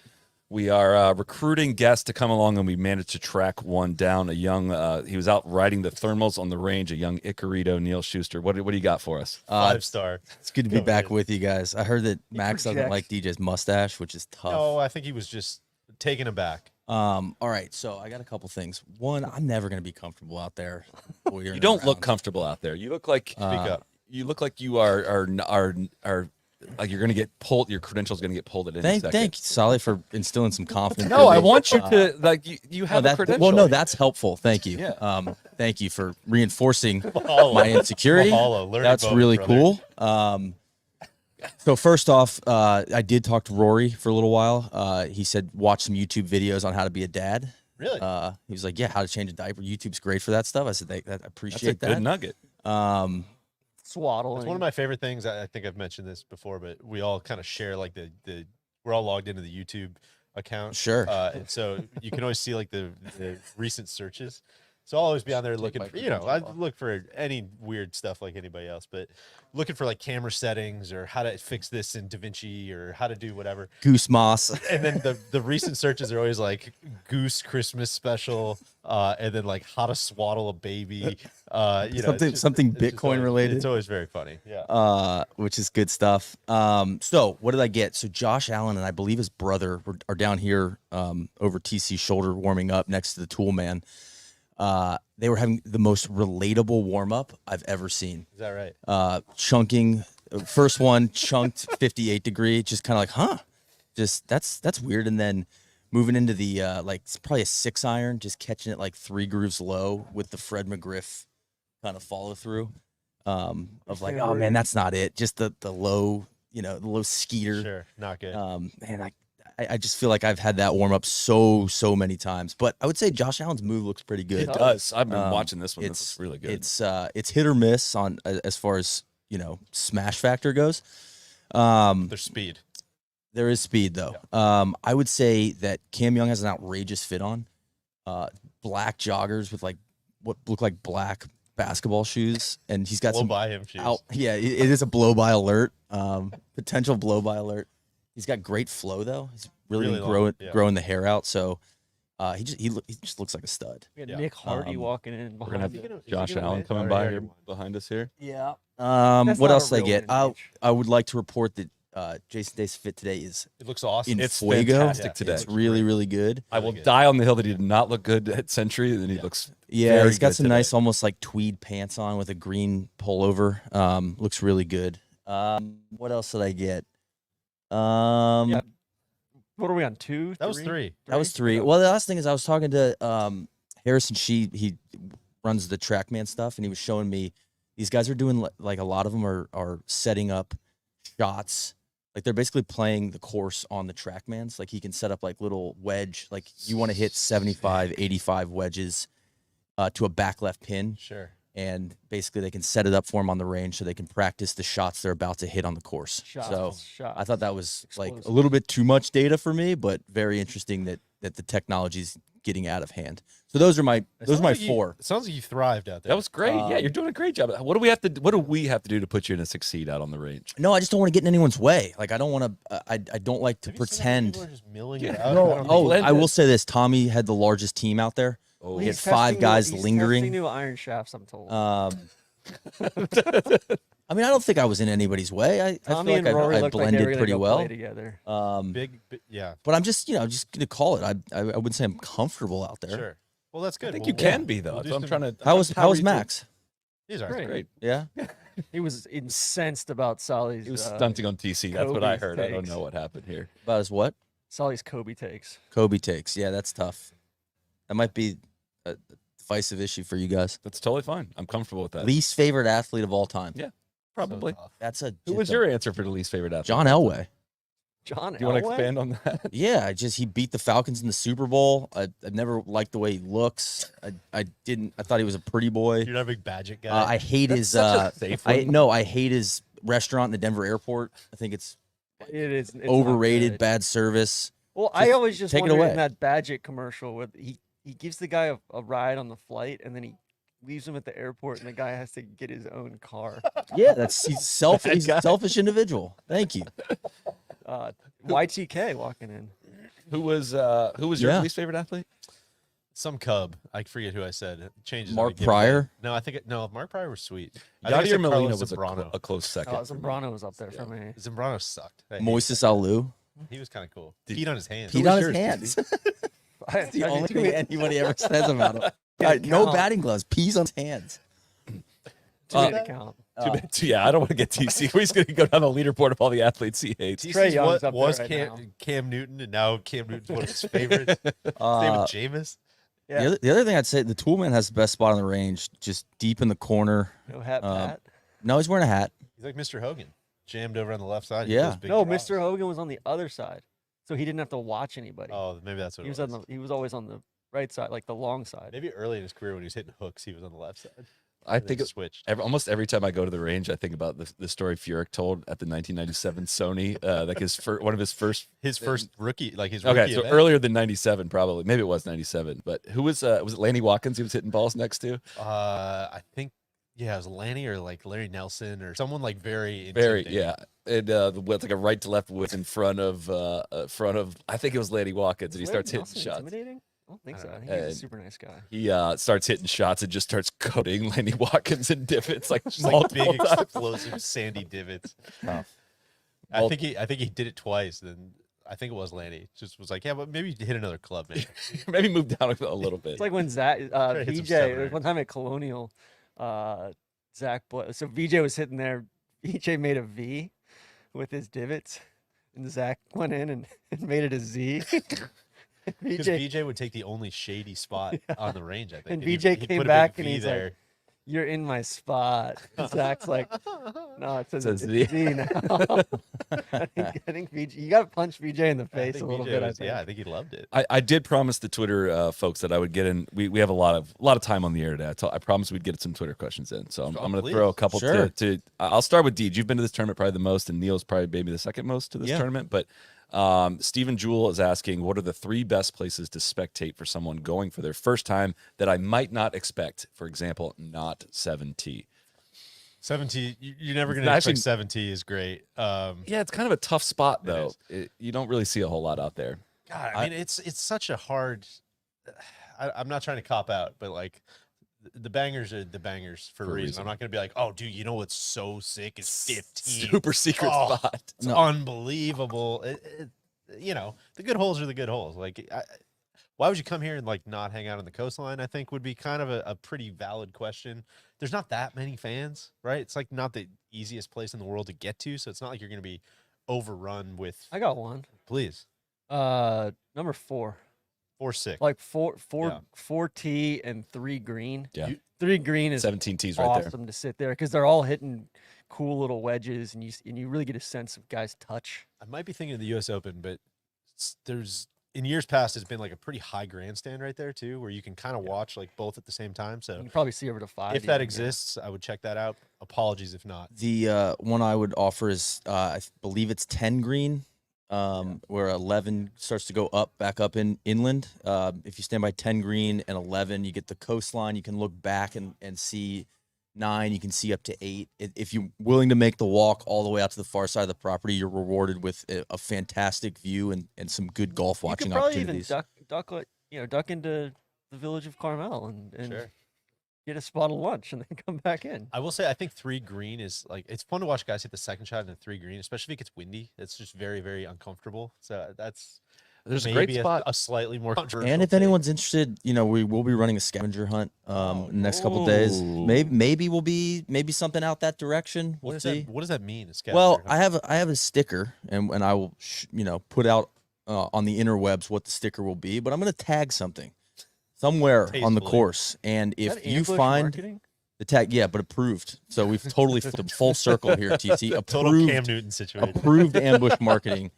We're going to respectfully tag something out on the course, and the first person to find it will receive a prize of some kind, and we will be announcing that prize hopefully by the end of the day today. We're trying to make sure that we have all our ducks in a row before we do that.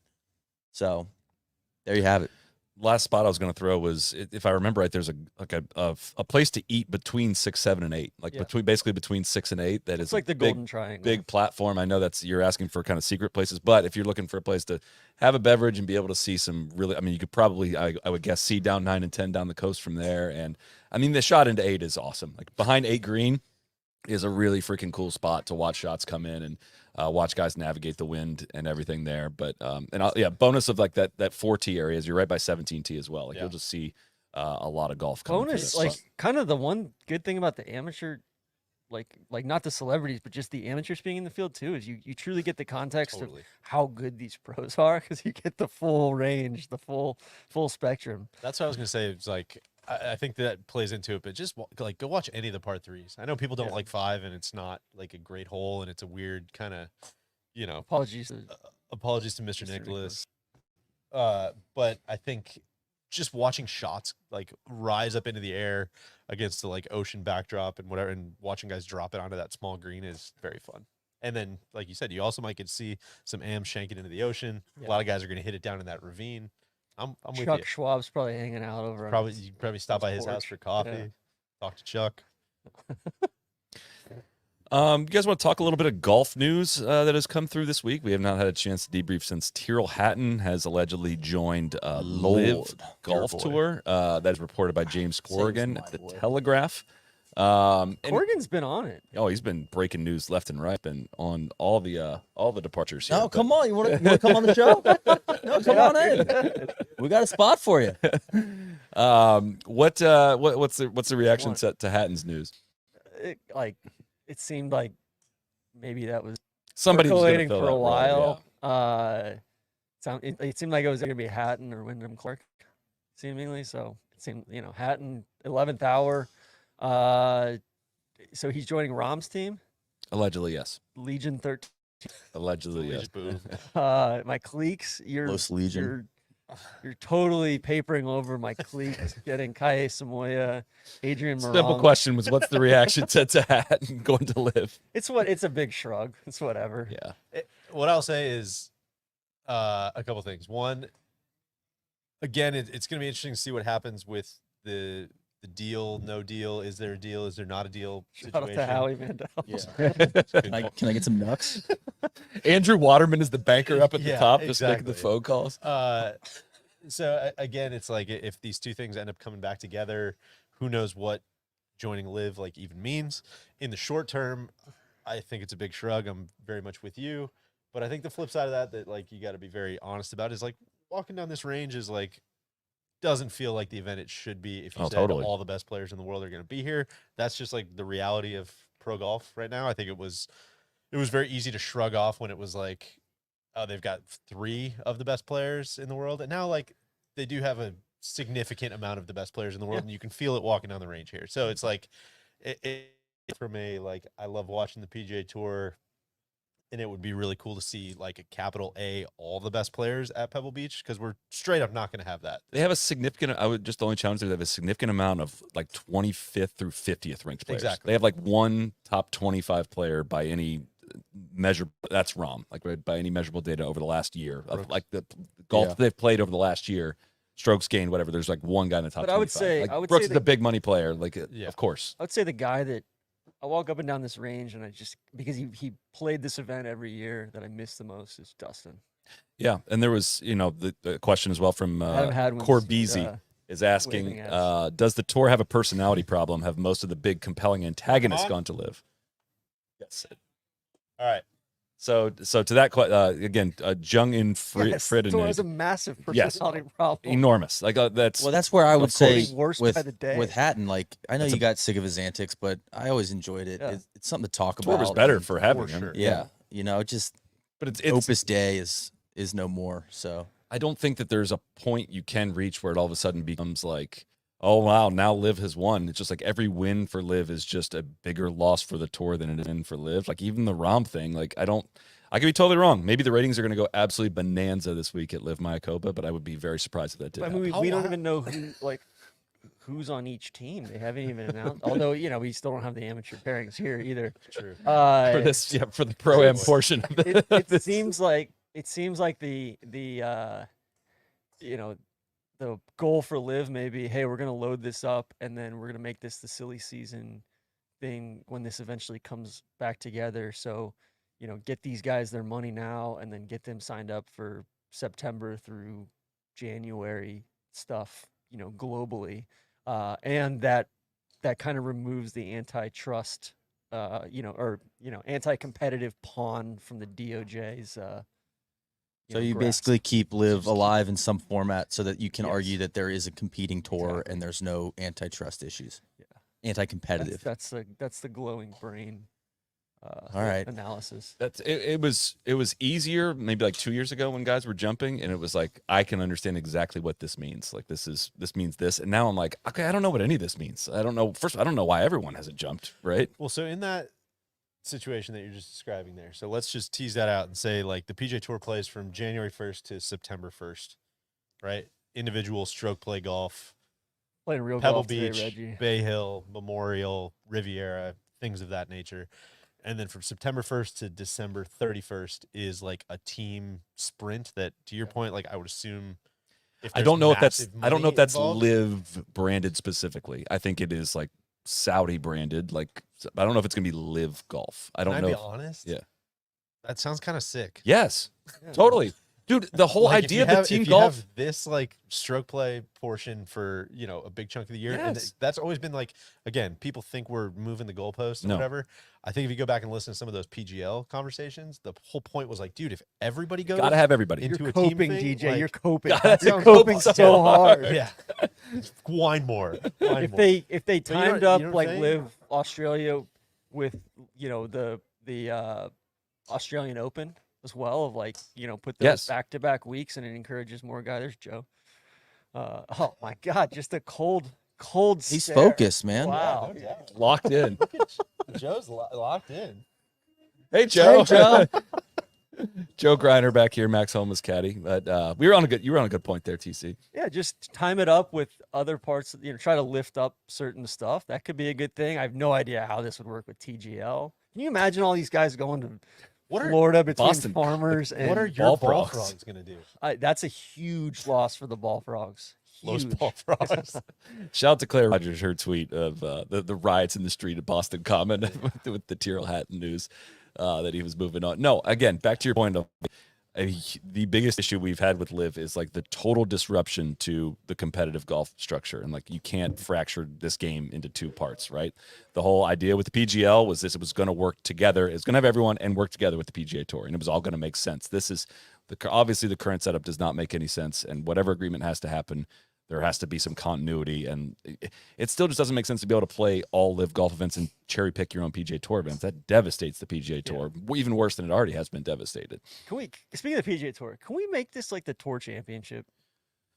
The I think AT&T Pebble Beach, like make like late August, long sunsets, great weather. I think that take might age well this week. As guys are putting on their slicks, as the rain They're comes waterproofs. in. Yeah. Yeah, even walking around for 3 holes yesterday morning, it was You're good. You're it good. was soggy. Come on through. Yeah. Yeah, and had the deluge hasn't even Just begun. being the tour championship would be epic. I think one thing kind of sort of related to this that we were talking about is, when you go back to like the tour has an identity or whatever you said, identity problem or Personality personality crisis. problem, where it doesn't have that is with courses, right? Yes, And that's where that's the main thing they do Yeah. have. we were talking about that with somebody here this week of like, do you think the, designated elevated signature event momentum runs out by the time you get to, Quail Hollow or Harbor Town or whatever? And it's like, yes, because like the reason I think everybody's so pumped about this is because of, like that coastline right there. If we were playing at Poppy Hills, Like, that's what we wouldn't be people sitting are- here right now. Yes, exactly. That's exactly right. And so it is just a weird, I don't know, man. It's just a weird situation that just feels like it's going to be weird for another 5 years. I just got a text from someone who we're playing with later this week who said, "We'll probably be a bit wet on Thursday. It's February in Monterey. The tour never ceases to amaze. Wettest month of the year."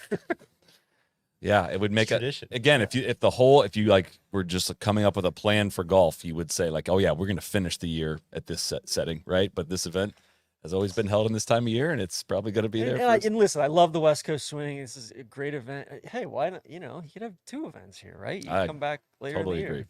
Totally agree. Who's next to go make a lap? I'm happy to go make a lap. You were going to make a lap? I'll make one. See if I'll you can make one. recruit someone. I don't know if anyone can recruit Tommy Ladd. I would think it's you. I don't know if he's still Well, here. Tommy Ladd Tommy's went out. to He play went to play. with Yeah, Rory. with his full team. That's Rory left too. Stop the stop throwing entourage. shade.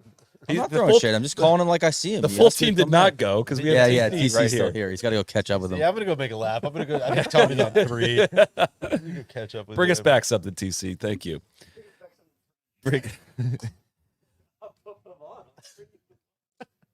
I do want to call out. We were here to see sunrise. We guaranteed sunrise this morning. It was cotton candy sky, absolutely beautiful. We were taking some picks on who was going to be the first one on the range.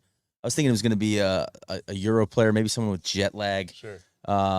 Who was your pick, DJ? I said Rory. Dubai, Florida, still not really probably super acclimated to the West Coast. Maybe he'd be up early. Wasn't far off. He was here early. Solly, who was your pick? I don't remember. Okay. I think you said Lucas Glover.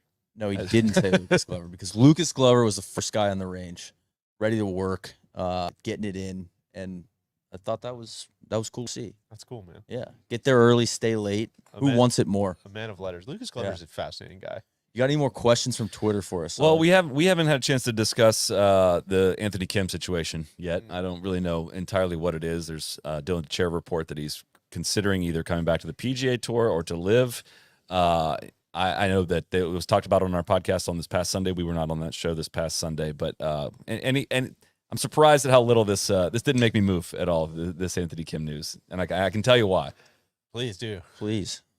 I would say there's a reason why, like in 2014, Anthony Kim was the top of a lot of conversations of like, we need this guy back. It was I call it the Sung Yil No era of the PGA Tour. There was a personality problem back then. It was not brought on. I was at that Zurich Classic, so you'll know one. Y'all don't even know about that. It was you not. Don't You weren't there. You guys weren't don't there. know anything about that life.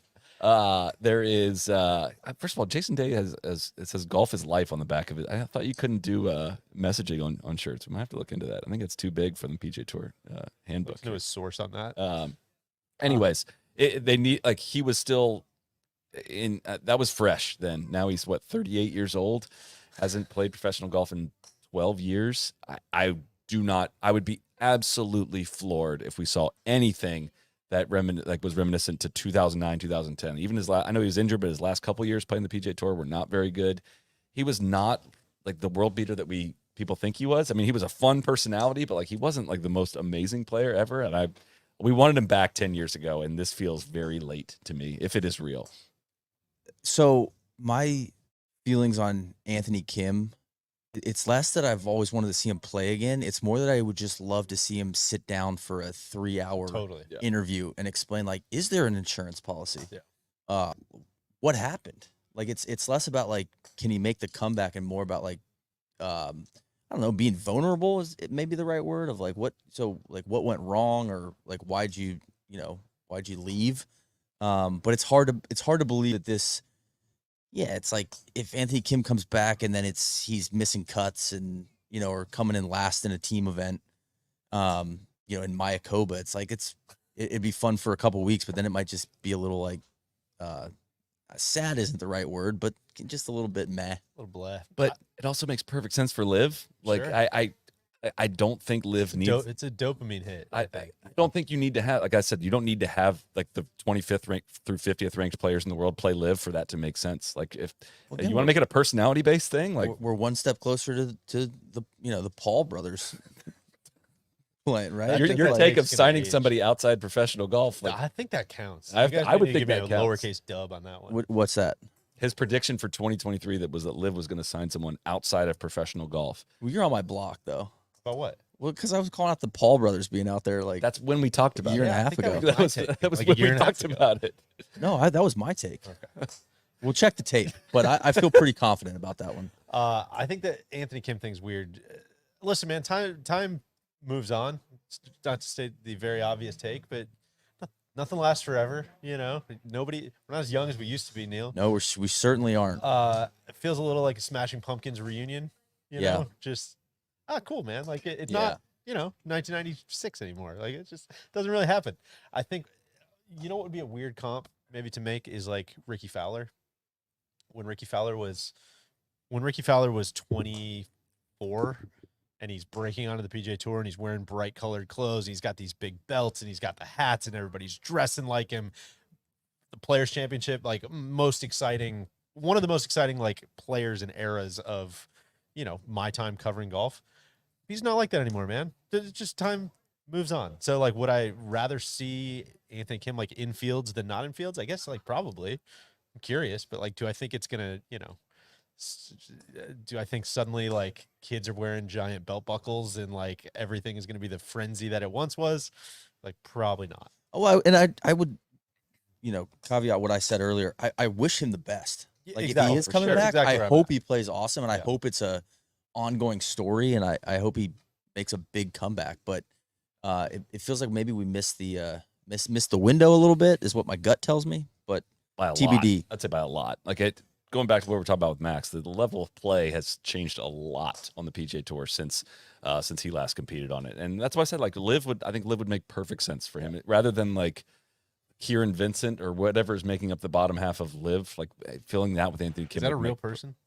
I don't know. It feels like it is. could be. I thought That's I why. feel Scott like- Vincent, I think. I thought there was another one that qualified. Kieran Vincent. Am I right, Cody? Yeah, I'm right. Really? Don't Just ever. Brothers. even words. Brothers. Brother. Hey, brother. Another question we got from Rob Kowalski. This is a hypothetical one, but how will infusion of cash from investors change the tour's product? Last week was a dud. Should we expect more week-to-week fluctuation? Why tune in during the non-elite events? Dude, that is like That's the question. the question. Yes. It's a And great question really from well Rob. said, and it's like what I've been thinking about nonstop because like Neil, you or TC or whoever was pointing it out earlier, like look around, man. It just doesn't feel like it's like a cash issue. It just feels like it's like a robot issue. Keep my voice down a little bit, but like it's just not that many like people really inspiring wild amounts of change. I think what you could probably look at is more like business structure, right? If it goes away from the membership organization, that means you can change how you fill fields. It means you can change how you do appearance fees. Change how you make decisions. It means you can change like everything about your process. But even then is like, okay, that best case scenario probably looks pretty similar to this.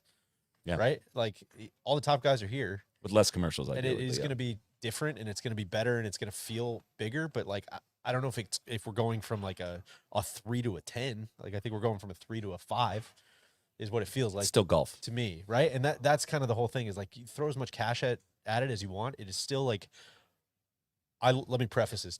Nobody loves golf more than me. Very hard to understand, very hard to get access to, very slow, very hard to televise. There's just a lot of constants that are like, which is like, I think the best case for the TGL stuff was like, man, that as stupid as it might sound to us, like at least was getting around some of the like inflexible things that makes golf really hard. I think what the cash would help you do is you don't have to burn some of these sponsors that are like absolutely necessary Yeah. for these big events, and you can keep that business model running, and you have cash to experiment with potentially a team thing in the fall or TGL. They're like, so that the season feels like it isn't just 52 weeks of the same thing. It's maybe 30 weeks, and with 10 of those weeks being very, very big weeks, and 20 of those being like for the diehards and for us to maybe get some new stars, some fresh blood in the mix. But what's been hard is we're asking for change from the PGA Tour, but it's very hard to change things when you have a lot of long-term contracts with sponsors, and you're going to elevate one event, but you're going to burn somebody else. And It's hard to secure your long-term business and totally up at your Yes. business at the same time. And so hopefully the cash is almost a little bit of that infusion allows you to, put together a little skunk works over here. We're going to experiment with some things. The Google 10% program. 100. Yeah. The moonshots. Exactly. Right. Yeah. What was your 10% project? Oh man, what was my 10% project? I did redesign the Google onboarding logo. Those that don't know, Google, when you worked there, 10%, but it kind of went away. All the consultants had taken over, so it wasn't as jolly. But hate that. we can take that offline. Okay, thank you.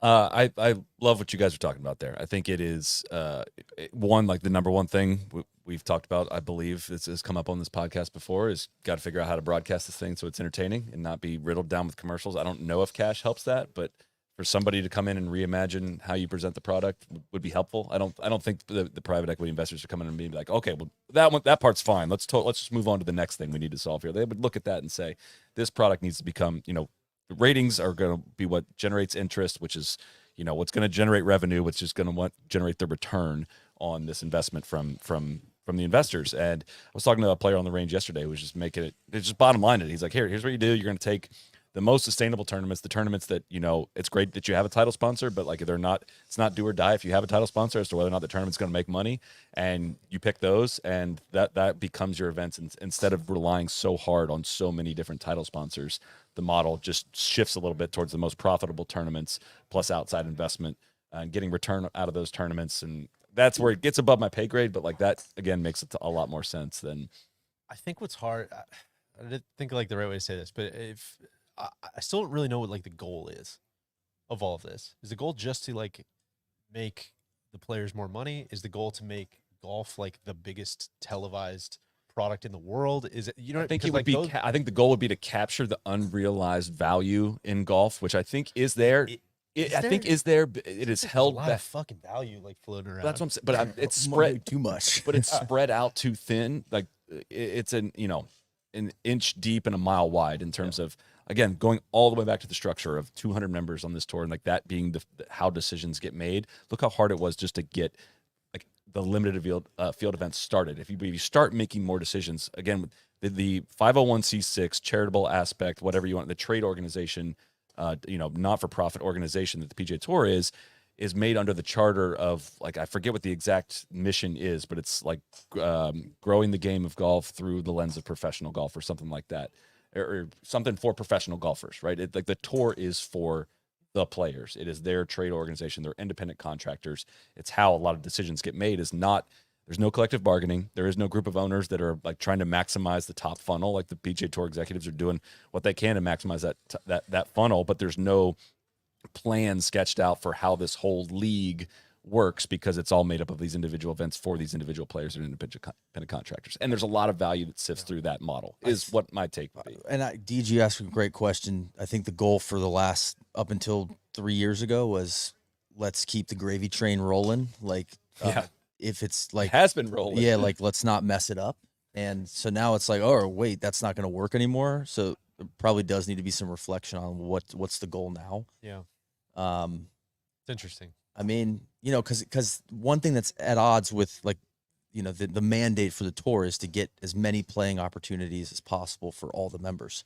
Right. So you have a problem there because maybe you have too many members, and because you're trying to get as many playing opportunities for them, you have to have too many tournaments where they all get kind of watered down. Sure. So trying to figure that out that's tough. It's really, really tough. And you walk down this range, and again, you can talk to 5 different players and you'll get a lot of different reactions, which is kind of speaks to how difficult it's been to get decisions pushed through. And I don't see that changing anytime in the very near future. I think that's still going to be quite difficult. What's going on behind us? You guys are just kind of roaming it around. looked like Ted Scott was kind of holding court, just kind of giving a buddy some I'm gonna look back and saw just Scott needling. and TC, which was a strange visual. Yeah. I'm getting word that TC has, quote, sparkles in his eyes while talking to Luddy on the range, which would be Is that right? Ludwig Aubert. Huh. See, I'm committed now to doing the Swedish pronunciation of Cody Aubert. liked that one. Good. Cody's face was lit up. Yeah. Neil's ragging on me for calling Well, him no, Aubert. it was more of a Solly. Whenever we go abroad, he likes to adopt the local pronunciation of things. You know, we're down under. It's like, how you guys getting on? Oh, No. good, Bundy. Yeah. How you going? So, how you going? How you going? You know, How you hey, cheers, cheers, cheers. And so then all of a sudden, 3 long blacks for takeaway, please. yeah, all of a sudden when it's Ludwig saying his name right, he's just gonna die on the hill of Aberg. No, I'm saying it the American way. Hell It's yeah, like, brother. well, wait a second. It's like if you're gonna count fringe putts as putts, or you're gonna count them as up and Sure. downs, No. right? We gotta miss on the same side. Every No, time. I'll tell you. You go with what the person asks, and he did a video where he's like, "Yeah, in Sweden, this is what they call me, but everybody in America calls me Well, Ludwig then Aberg." why wouldn't you say Melbourne instead of Melbourne? But you say Melbourne, so I you say pronounce Melbourne. it as I a say as a Melbourne. local does. I say Melbourne. Speaking of Melbourne, Mm. I think this is a tease. This is a tease. I don't think we need to do it now, Cody, but we do have a little bit of a sizzle for season 9. Season 9. The return to Australia. We were not in Argentina, despite Cody and TC's misdirection attempts. That was bad faith. We That did go was- to Australia for tour sauce. I think we got some visuals from that. Maybe we roll those in a little bit. We've got another thing. You know, we're talking about a lot of PJ Tour decision making. We shot a video with one of those decision makers yesterday, Jordan Spieth, as well as his caddy Michael Greller. We got a video coming out. Matt, when do you think that video is gonna be done? Tonight? Tonight. Can't Happy rush birthday, greatness. Matt. That video will Happy be birthday. Happy birthday. fill you up with hibachi and then drop you back at the hotel and finish editing. Do we want to drop the Australia trailer? Do we need to wait for any reason in particular? Well, it was supposed to be a you know. I don't- Oh, stick around. ra- You know, yeah, we got to exactly. draw 'em All right, out. excited Stick to draw around. you. Up I went next. to journalism Plenty of people school. are sticking Yeah. around. The numbers keep going up. People tuning in the live stream. If you are just now tuning in, we are live from the range, of course, at the AT&T Pebble Beach Pro-Am. TC is out walking the range right now, trying to recruit some guests for Looks us. like he's talking to Aaron Dill. He's probably trying to get new. Yeah, wedges. he's not. He Yeah. is not trying to recruit guests for us. He's trying to get his stuff Yeah, no, dialed. nobody was available. Dill's sending me 3 new wedges. He's going to stamp them. Yeah, no, I saw it was supposed to rain on Thursday, so had to get a new wedge set up. Let's talk a little Spyglass Hill. This is, in prior versions of this tournament, there was, you played Pebble Beach, you played Spyglass Hill, you played Monterey Peninsula. Of the first 3 rounds this year, Cypress Point, it will long only- ago. Cypress long Hill. time ago, Cypress Point. Now it is just Pebble Beach and Spyglass Hill. When it was 3 courses, it's already a huge logistical challenge to broadcast this event. But getting cameras out to 3 different courses was a challenge. You kind of just got a little snippet of the courses here and there. Allegedly, we're hearing that now that they're just down to 2 courses, Spyglass Hill might be getting a little bit extra run on the telecast this week, which I hope so. And Good for everybody. yeah, Well, as somebody who's been to this event this 3rd time, I still have yet to make it over to Spyglass. You don't see it a lot on TV, but the players rave about it. I asked Rory, I was like, what do you think of Spyglass? Like, I've played it once before. He thinks it's harder. it's You have really to be hard. very, tactical, precise out there. So he said he was looking forward to playing it this week. What was your takeaway from playing it? Championship golf course is what it is. It is, deep bunkers, big mounding, and a lot of elevation change, and thick rough, and narrowish fairways. A lot of slopes kind of working against you off the tee. You just stand on a bunch of those holes and like, oof, this looks like a pro golf hole. The first 4 holes are, and we have some videos that have been rolling out this week, profiling each of the first 4 holes. We have 2 of them released so far. We'll do holes 3 and 4 tomorrow, but are just set in this awesome sandy landscape. Like, it's all the pictures you would see of Spyglass come from those first 4 or 5 holes. A great downhill par 5 opener, bends way to the left. You got to really hit a draw around the corner on that one, and then hit a ball off a hanging lie down to this little green that's actually elevated at the bottom of the hill, which is kind of funky. It's just really, really, really hard to hold that green. And it was a par 5 that played over par last year in the event, which you don't see very often on the PGA Tour. And you go up the second hole, plays this, like, kind of bite off as much as you want into the fairway, play up to this little elevated green, this tiny little green that, like, hey, if you hit the green, you're going to obviously have a very good look at birdie. And if you miss it, because the green's so small, if you miss it, like, you're going to have a really hard time getting up and down. What if I told you we have video of these exact Oh holes? gosh, that I we're didn't talking even about? know we do. Well, Which is maybe good because I got to use the bathroom. maybe we can roll those See right ya. now. First 4 holes at Spyglass Hill are bangers. It's a dramatic, scenic, undulating start, and we're going to highlight each of those first 4 holes. The first one is one of golf's great openers, a downhill par 5, bending sharply to the left and heading back out to the Pacific Ocean. A good tee shot here has to be left of where this tee aims you. It's actually hard to hit a ball too far left off this tee. It's a somewhat generous opener, but there's pressure on everyone to get off to a good start here. Spyglass is a beast, and if you don't make a 4 on the opener, you've missed out on one of your best birdie opportunities of the day. However, the hole actually played over par in the 2023 AT&T Pebble Beach Pro-Am. Second shot requires precision because the green sits a bit elevated compared to the surrounds. It doesn't necessarily appear that way from the fairway because of how downhill the approach is, but there's a lot of really difficult chips and bunker shots around this green, and you can see just how deep this front bunker is, as you can barely see my head. The green undulations contribute to punishing misses as well. It's just a great intro to this championship test. Second hole at Spyglass Hill, a shorter par 4, but with a lot of intrigue despite being just 349 yards on the card. It played over par in the 2023 AT&T Pebble Beach Pro-Am. And this hole introduces you to the sandy landscape that defines this opening stretch of golf, and it's the setting that makes this part of the world just so special, and not just for golf. And an overhead view of this hole just does not do justice. Fairway narrows the farther up you get, and you battle a ball well below your feet anywhere in the fairway. And from there, you're hitting uphill to a tiny little green built into the side of a hill, ready to reject any shot that's anything less than sublime. There's no margin for error with the approach shot, and there's no safe place to hit it. Anything long is absolutely toast, and there's no stopping a ball from that back mound. The greenside bunker is deep and well below the putting surface, making it hard to stop bunker shots on this tiny green. Just a really unique hole. Such a great use of the land, and there's a lot of consequences on the approach shot, and the margin between birdie and bogey here is very thin, and that's exciting.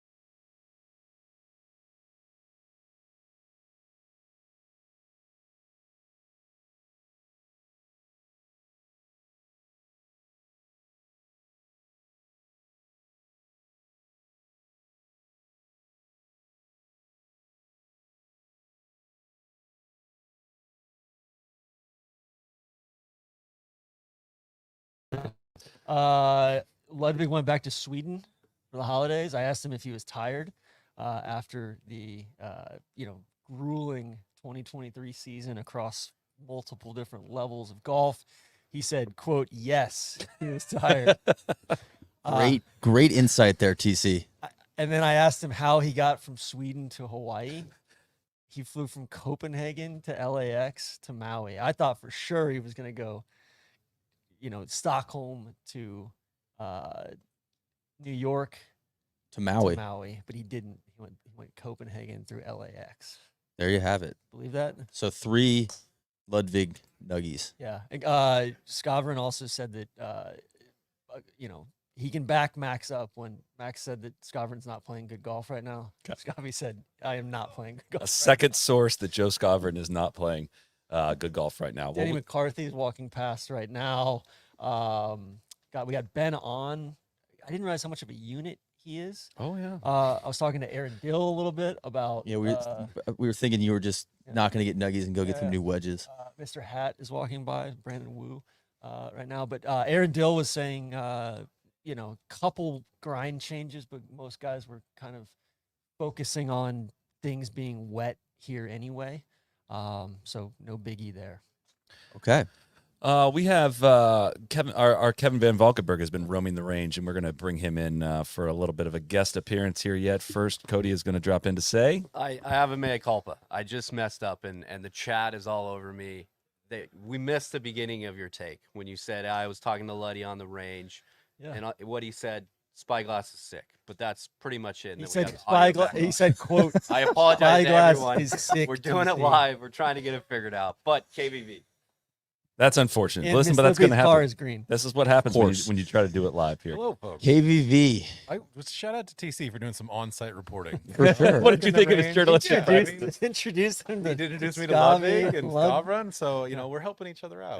Yeah. We're, influencers and reporters meeting in the middle. So How does your range routine work, KVV? When you come to a tournament, how do you get little nuggets? it's a real awkward sort of feel, right? You have to kind of gauge like, is someone open to talking? There's that 30-second spot, but kind of when they're done doing their workout, and then they're going to walk to the putting green where you can grab them. Or sometimes some guys are like, if you catch their eye and they're kind of like give you a nod, that means like, hey, come over and say, ask me a question or introduce yourself or whatever. And so I don't know, a lot of reporting is just being intuitive, and I guess just feeling like you are able to read people. I've definitely read people wrong and gotten to get that out of here. I'm doing this is my office. How dare you come into my office? And but yeah, I think that's it's always a delicate line to balance, but you can if there's like a track man out and somebody's looking at a screen, I'm kind of like, it's probably not the right time. This is serious grinding time. But it's also like, he's got 3 minutes to talk to me, and then you realize there's 12 people behind. They're like, that all think he's got 3 minutes to talk to me. Yeah, that's leading to your insecurity on the range.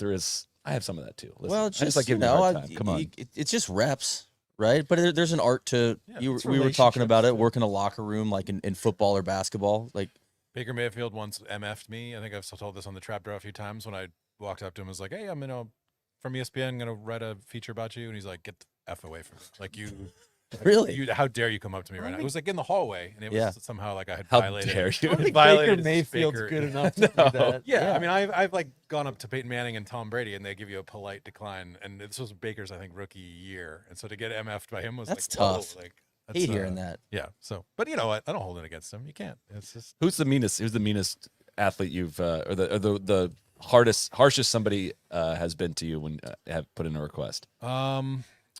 Sam Adams for the Ravens. He was a big like The defensive Brewer? lineman. Yeah. And the Patriot?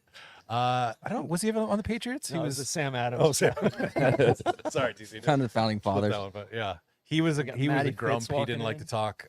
So sometimes when you try to get him, one time Ray Lewis screamed at me because he felt like I Oh was my God, that's the That's wrong tough. guy to taking scream up at you. too much of Shannon Sharp's time, and I think they were going off to have Thanksgiving dinner. And I was talking to Shannon, and Shannon can just talk. Like before his media career, he'd already launched his media career, like even before he'd retired. Kevin. And Ray he was Lewis Unc. was real, like, come on, man, like, hey, jealous no Peyton Manning, because I was talking about talking to him about Peyton. It was like Peyton was a rookie, I think. So Why is Peyton not playing this? that's a great question. I don't know. He did with his brother, right? Peyton and Eli were playing this for a while. Yeah, Brady Yes. played in it. Belichick played it in. You think?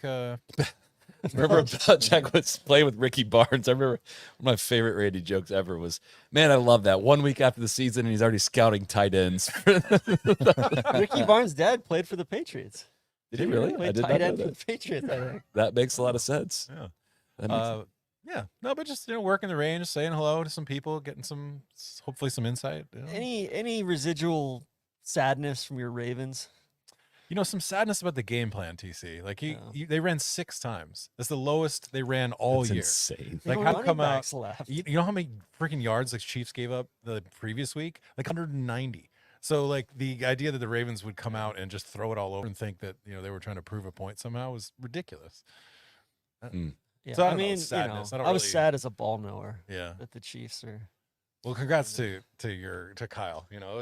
I know that there was some dark times for the ball knowers in that moments, but it turned it around. We flipped it at the bottom. Optimism rules the day. And congrats to me for winning the trap draw, the draft. This year For real. You won last year, I believe. Is that right? I did. So you know, Resoundingly. yeah, one championship here, one championship there.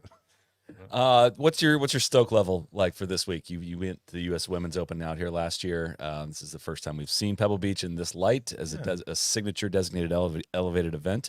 Has it got you genuinely excited? I think yeah, at least. yeah.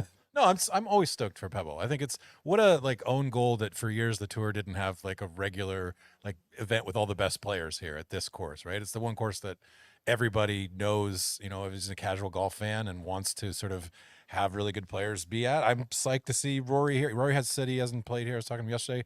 Said he hadn't been here since the U.S. Open, and that's crazy to go 5 years without one of your most marquee players playing one of your best courses. And I want to see Scotty hit some shots here that I think will be pretty cool. I mean, it's a no-brainer, right? To have to see some Well, of the most famous shots like across 8 or down to 7. Whatever. It feels like it's a no-brainer to have more professional golf on the ocean. For sure. So you got Hawaii, obviously, Torrey, could argue on the ocean. The ocean course at Kiowa. What else? What am I missing that's you see a good amount of? Like, I'm always frustrated there's not an event in the Pacific Northwest. Feels like Chambers could be a really good recurring location. Chambers needs to get another major, frankly. I think build some infrastructure. But if you're thinking about the tour and the What's the person, first thing you think of when you think of Chambers? It's a tragedy. It's actually a tragedy. but you're talking about the tour having a personality issue. Yeah. Out here, I'm saying one thing that's a pro is they do have some context and history with courses, and it just feels like the ocean ones.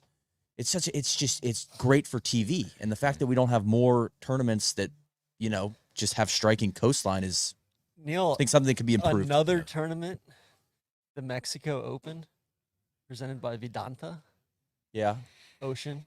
Yeah, I was gonna say, I think what works best for the tour, honestly, is like familiarity. Like if you're talking about getting the most amount of people to tune in, it's like familiar courses. Like people tune in to watch Riv, and it's not on the ocean. Right? Yeah. So I don't know. I like watching ocean golf as well. And I'm not saying every course should be, but there's probably a room in the Rota for a few more because it's a lot early with Sony and with Kapalua, and then Torrey and here.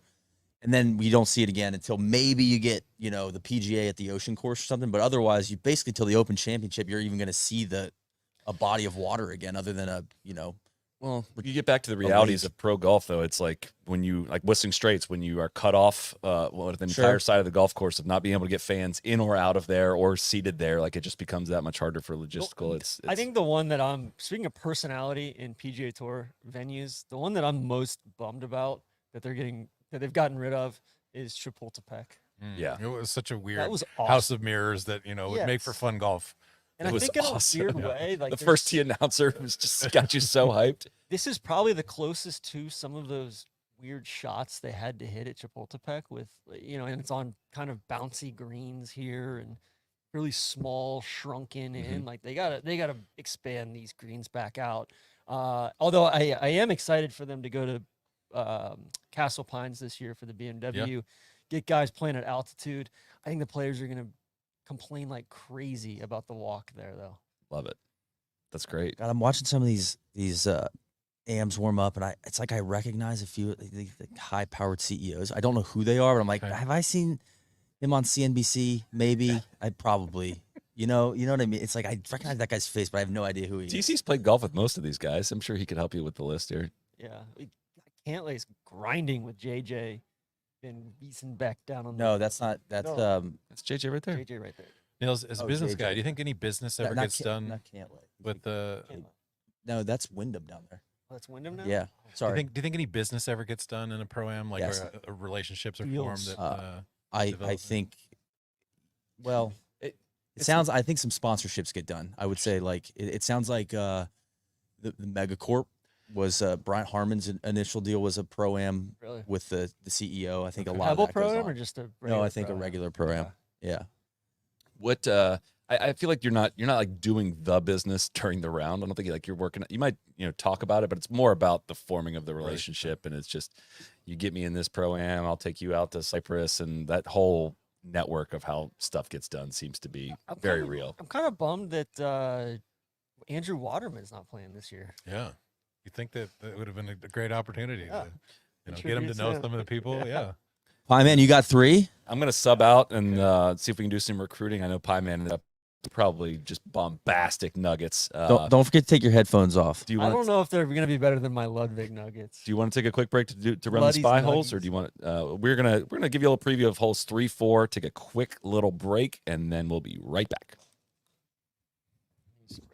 The third hole at Spyglass Hill is another dramatic one, both with the views and the elevation change from tee to green. This is the most exposed part of the property, so you can essentially guarantee that you're going to need to navigate some sort of wind on this shot. This is where the downhill nature of the hole makes it difficult, as the ball's going to be in the air a long time. It's just really tough to get the right number here. And it's just worth taking a second to admire the scenery here. Hitting shots right at the ocean is just always a thrill. And if you strain your eyes a little bit, you can see Cypress Point just on the other side of this ridge. I love the 4th hole at Spyglass Hill. It's a shorter par 4 and the last hole in the course that's set in this ridiculously cool sandscape. It's just got a wildly unique green. It's only a 370-yard hole. Of course, the wind is likely going to dictate how you want to play it. You can try to drive it all the way up close to the green, but actually if you get it too far, you've got no shot at the pin because this green banks from back to front or from right to left if you're looking at it kind of from the fairway. The fairway also narrows the farther up you go, and the cart path and all that bad stuff on the right really creeps in the more you try to bite off. And oh yeah, it's about as narrow of a green as you'll ever see. The camera is not deceiving you here. It is that narrow. It actually probably feels even smaller when you actually stand on it. You have to be precise here. If the greens have even a little bit of bounciness to them, the angle you come in at to this green is going to be important. What's up, guys? Welcome back to the channel. Sitting in for Solly. Look at me. Look at me. How was that? I'm the captain Yeah, now. exactly. I got some electric nuggets, but before we do that, it is the top of the hour, and we need to remind you that we are brought to you this week by our friends at AT&T.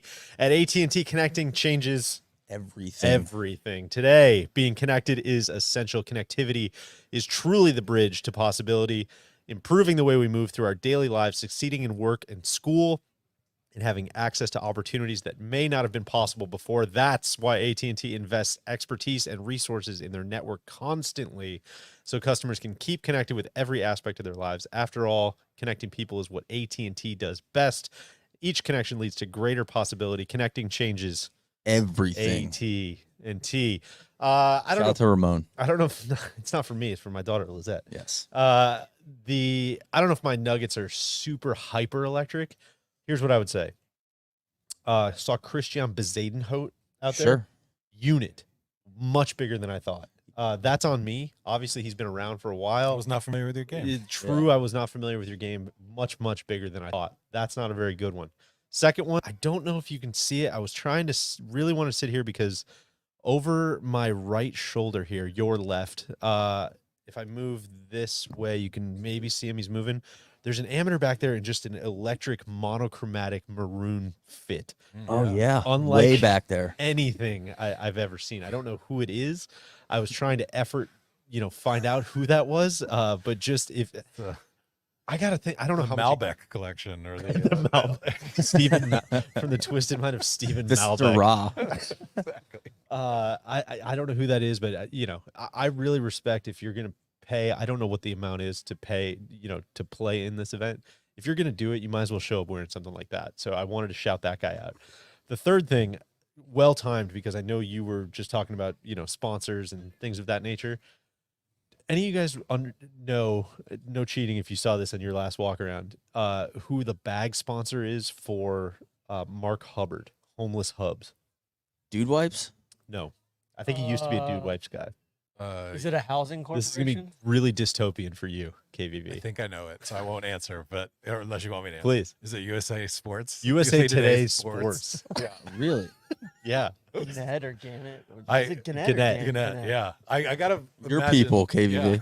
Yeah, with the state of media going around, like, to throw some money towards a bag sponsor. You know what we should do? You know what we should do is take healthcare away from our reporters and get a bag sponsor. No, I thought that was a really interesting one. Maybe we can get some more clarity on that. Cody, I think maybe we're gonna run a little bit more video. We talked about this earlier. We had a chance to sit down with the links. I guess really stand up with the links master Jordan Spieth yesterday here on the range at the AT&T Pebble Beach Pro-Am. No real structure to the video. It was kind of like, hey, how about we just roll the mics for about a half hour and we're just going to ask you and Greller a bunch of questions. I think that video is going to be ready tonight. Cody, you want to give just a little sampling for the people of what they might expect? Cool. What's Jordan's nervous tick when you can tell he's really kind of on edge? Probably when I'm start walking like this.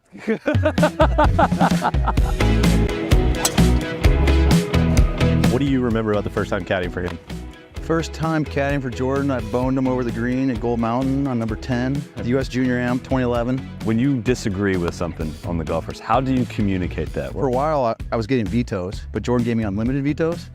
It's like unlimited PTO. It's not really more valuable. I'm not going to recognize it. I think when I got to my 5th straight veto and he re-vetoed me, we went away from the vetoes.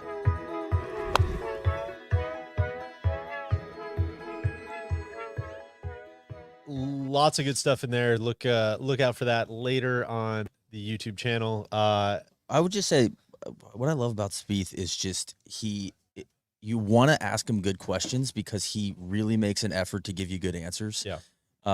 And having Greller there too was a great back and forth with both of them. I heard TC made it put it some Cowboys questions too. I asked him who his favorite cowboy of all time was, and he said Roger Staubach, which felt That's what we opened up with. a little bit like.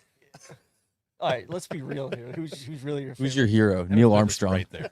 Jay Novacek is right there. And then I asked him about, what he would do at Dak, and he declined to answer. He said, "TC, that's too good of a question. That's too good. We can't answer it. Maybe he should come on the ball knower. I feel like the temp He seemed to be kind of a ball knower. There was a lot of Greller's a football ball knower questions. for sure. feels like the temp dropped about 10 degrees It's in the getting last chilly. 15 minutes. I'm starting to get the Some shivers Cloud going. cover rolling in. TC, your atmospheric river might be show some tributaries. I was going to ask you guys. I don't know if you guys talked about this while I was gone. Apologies if you did. Who's your dream pro-am partner? JP McManus. Really? Oh, yeah. Why? Like if I'm the pro, Yeah. Who do I want as my am? Yeah. Yeah, JP McManus. Like he just, he's got all the Deals getting done. stories. Yeah, a he's, lot of you stories. know, you probably have a good side game going. He's just like a freaking legend. And the guy, he shorted the British pound, I think, and then made like all his money in horse racing. Mhm. Like he used to be a stable hand basically, I think. Yeah. Patrick Rogers walking in. He's kind of had a nice career resurgence Sure. here of late. Who would your guy be? Man, I don't know. It's hard to. I know I asked this question so I can make up the rules, but I don't know if we have to limit it to like a golfer, Okay. right? Does it have to be somebody that we know plays golf, or can it just be No, it can be anybody you anybody. just want to, Is it spend Bob 4 Ross? hours a day with? Maybe Bob Ross. I don't think he's playing much golf these days. So in the rules of the game, are you the pro and You're the paired pro. with a business person? Yeah. You're paired with any am of Yeah. some kind. I think that's the question, right? Yeah, Yeah. I think so. Not doesn't have to be who do you want to play? realistic, What like- pro do you I want to think play yours with? would be like Elon Musk, right? Well, I was gonna say, I think after this doesn't come out yet, but our owner spot at Steve Bisciotti would be a great Oh, one. that's a great answer. Steve Bisciotti would Yeah, be a really enjoyable, I Who's- think. Is he pro-am the partner. owner of the The Ravens. Los Ravens? Yeah. It's kind of a stud too. Yeah. I was really impressed after we did We- him. I'm excited for that owner spot to drop. That spoiler, he's one of the owners that we Yeah. did. So Oh, we haven't dropped that one yet. no, we haven't. It's coming Okay. out this week, I think. So Shoddy and who else do we do? Tepper. Tepper. Yeah. Tepper. Tepper would On the also other be. side, I honestly, would I be think a- Tepper would be one See that I would. Tepper like draw. fire like 7 balls into the ocean. And Yeah. just rage. Firing 3 caddies in Yeah. the middle of it. Yeah. You know who would be a good one? This is not an exciting answer. I'll think of something better. But who I really enjoy talking to? Know they're super deep into golf, massive business catalog to draw on. Your guy Tim Boyle, Oh, Columbia. Oh Sportswear. yeah, the true merch czar. The true merch star, the guy that started He's great. Columbia Yes. Sportswear. We had a couple Miller Didn't- Lights with didn't him, I start think, at it. Gearhart. His Took mom it to and the dad next started level. Oh, it, right. and then he took over when his dad passed away. Just an interesting business, interesting guy. Flies around, does everything, but seems like a very normal beer drinking man. Yes, that's a The billionaire next door, I believe, as you called him, Neil. Yes. I'm very glad that Tepper's not involved with the strategic sports group. Yeah. He would be a pretty poisonous addition to that. I think. My I answer. think he would try to bully Yasser out of the room. He would not be the kind of like even tempered You know what, I'm person. gonna buy you'd the want. piff. Yeah. I'm gonna fire you, Yasser. My answer's, might get some hate in the comments because I know it's divisive, but Dave Matthews' drummer, Carter Beaufort, Yeah. is a massive golfer. He's a divisive. Well, no, figure? Dave is. I know there's a lot of Dave haters probably in the There's chat. also some worse guys from the band you could have picked. Well, for sure. But he's, probably my favorite drummer of all time. Yeah. And I just feel like I would have a lot to talk to him about. And the fact that he loves golf and always smiling, feels like he'd be a great energy out there on the golf course. Who would be the worst? I mean, it's got to be someone that doesn't really want to I think you're interact. They have to be a golfer. though. somebody who takes themselves wildly seriously. I think would not be fun. Like, I feel like maybe somebody like Jim Kramer, the guy on, the Mad Money guy. Yeah. Like, I think I would kind of be like, dude, shut Who up. gets Number anything one. wrong? Like, Yeah, that's what I mean. You have a gotta bunch go of, the this place was founded in 1862. It's like, no, it guys- wasn't, dude. you guys would be good at early calling though. Yeah, for sure. Yeah. Oh, you're gonna love that probably one. like, oh, great shot. You know, actually, it's like, no, shut This up. putt breaks right. All right, I'm I'm making it break. Yeah. Oh, great drive! You're gonna love that ball. I don't know No, how it those guys just bounced put in up the with him ocean. on CNBC. Like, Shit, what is it, Carl Quintanilla and the other guy? They're just always like, He's oh, a big dude, golfer. what are they gonna like? What's he gonna say next? God, I did not see that one coming. That's really You like that one, yeah, though, it's don't you? really, really good. I know you're a big Brett Bear guy, He's seen, you know, Maris a guy. huge burning tree guy. too. massive golfer. I'm sure he'd be low key. I mean, I don't think You know another good one. Kenny G would be tough. I don't think he seems like he takes himself Got very great hair. seriously. He does have great hair, but I don't know if I'd be in for that. I think you're doing Kenny G dirty. Maybe. Talk about continuous breathing with him. The ability to blow out and Yeah. breathe in through your nose is something Wow. that's He can always do that? fascinated me. Yeah, that's you how can he do that now plays. too. That you got your nose fixed. Kenny G has the Guinness World Record for the longest note ever played. Is like 54 minutes because he just Can do. Wow. yeah. There's certain guys that 54 can minutes. yeah. All right. See, I didn't know this. This is why these conversations are helpful. So you could talk to me about I think how they- you can train yourself to do it, but it's Sure. very difficult. That But a seems lot of like- like the good I'd like trumpet to take Kenny G players. off my You know who board. else can do it is Trombone Shorty. Oh yeah. He's a trombone player, obviously. He'd be a good pro-am partner. It's I don't know if he plays golf. He but- wasn't in my top 5. Yeah, Cody, I Gotta be feel a- like we've gotten a little off the rails. How are the comments looking? Good. You're good. Okay. great, Who would you fantastic. I'm doing Uh, fantastic. Who's doing better than us? I'm trying to think of who my worst would be. I mean, I think Elon would be up there. It's like if you could get like a bad CEO, like he would be a very, very tough. Well, I walk. feel like he Can you would. at imagine, least- can you I imagine feel trying like to he'd at disrupt least Pebble the whole talk. time? Hey guys, hey guys, is that a good shot, guys? What do you think? Should I buy this course or what? Huh? Huh? Sorry, that's the debut of my Elon impression. Never. You know what? Weirdly Jim good. Dolan. Jim Dillon would be tough. Jim Dolan would be bad. Cody's throwing out Parading Zuck everybody. as well. Zuck. Yeah. I think Zuck would just be wakeboarding out in the. I don't know. Oil TC, boarding. TC would talk about smoking meats with Zuck him. would have its sunscreen on. God, Zuck. TC, do we want to? You know what? I'm debating whether we should just talk about Solly's Pebble take while he's not here. Yeah, or if we should. We or should. if We should wait tee till- it up. Fair enough. Uh-oh, here he comes. No, no. All right. So, can you lay it out? Well, we were talking. It started as we were going through the top 100 golf courses, and Lofoten Links is on that list, and we're unsure if it's a top Probably 100 shouldn't from a be. golf course standpoint. But I was arguing that the landscape that it's in, and it's probably the most striking coastline I've ever seen. And Solly said that he felt like Pebble Beach was more striking than Lofoten Links. Which, listen, and being out here, it is very striking coastline, but I feel like coastline, excuse me. But I feel like being at the end of the world with less development around Sure. puts Lofoten ahead of Pebble, and the artificial retaining walls and things like that make the landscape a little bit less. I know the mowing lines really bug you. And the mowing line. Yeah. Well, I think the tape would show that he said it's the most striking coastline anywhere.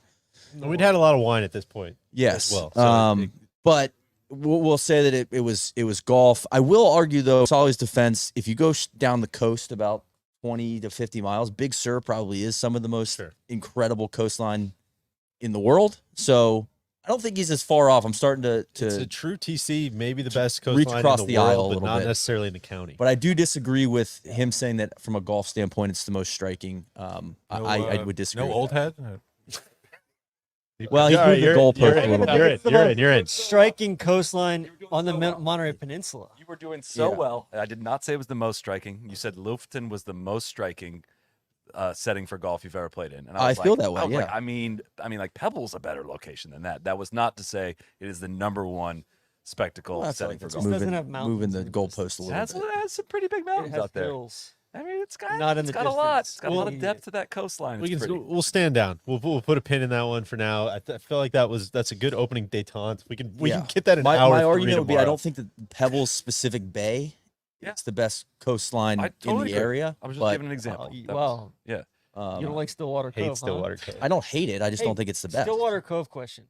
Why do guys like why did Tiger not This is a great bring idea. privacy his yacht during the US Open? TC was going into hyper description yesterday there's about what a- he would do if he was playing in the tournament.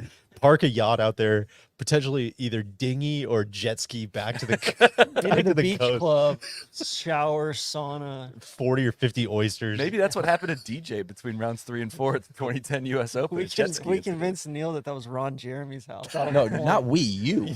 All of a sudden, you convinced all of us that that was. I was TC like, was what? so you never do this Yeah. either. It was Like, not a that's what- topic of deadpan conversation. us. Yeah, he either. goes, you know whose house that is? I was like, oh, you know what? No. Honestly, I don't know. He's like, Who did I guess? I guess somebody good. Papa John. Yeah. That's what I said. I was Not like, far Papa off. John. He's like, oh, you're not far off. It's Ron Jeremy's house. It's like, what? Really? He's like, no. No. It's like, whoa, what? It just, God, he just really. Ho- Both. Seriously, why wouldn't you, like, if you had a big ass yacht, why wouldn't you park it out in Stillwater Cove and just hang out on your yacht? Might be some ordinances. They're big No, on ordinances. no, there's out here. a Not a there's question a, I've had to ask myself. there's a Yeah, where do you park your yacht? Airbnb. No, I've looked. Believe me, there's an For what? Airbnb because when we rented the house for U.S. Women's Open, we It would have we, cost the same to have a yeah, yacht. probably. We Airbnb'd the house this week. Both those Airbnbs, like there's a Airbnb that they will drive this yacht up the coast. It's not the nicest yacht, but it's a yacht, and it hangs out in Stillwater Cove, and you can dinghy back and forth. Anyway, That's awesome. I thought about proposing it to All you. right, 3 nuggets. we have an Aaron Rodgers sighting behind us. You got three. I have need 3 nuggets out of you. Mustache, yeah. A great one. I was intrigued. Sam Ryder was over there Everybody's hitting doing golf balls on only his left foot, with his right, holding the club only with his left hand, Yeah. and holding his left arm with his right hand. And he was flushing balls only off his left foot, doing that, like almost cross-handed.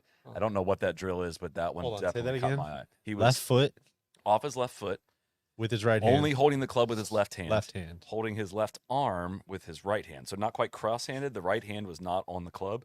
He's holding it like that and doing a drill, hitting balls like that. Had not seen that one before, and he was flushing it. That's We should one. try that. Yeah. Also, breaking news: Max potentially trying out a new lob wedge. Wow. Okay. Just overheard that part. That was not. You probably heard. That's not to be repeated. That was not.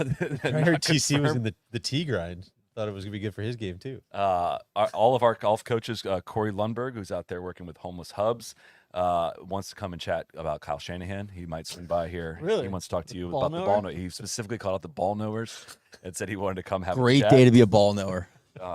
Trying to convince Steven Yeager to join. It was quite non-committal, but he's going to try.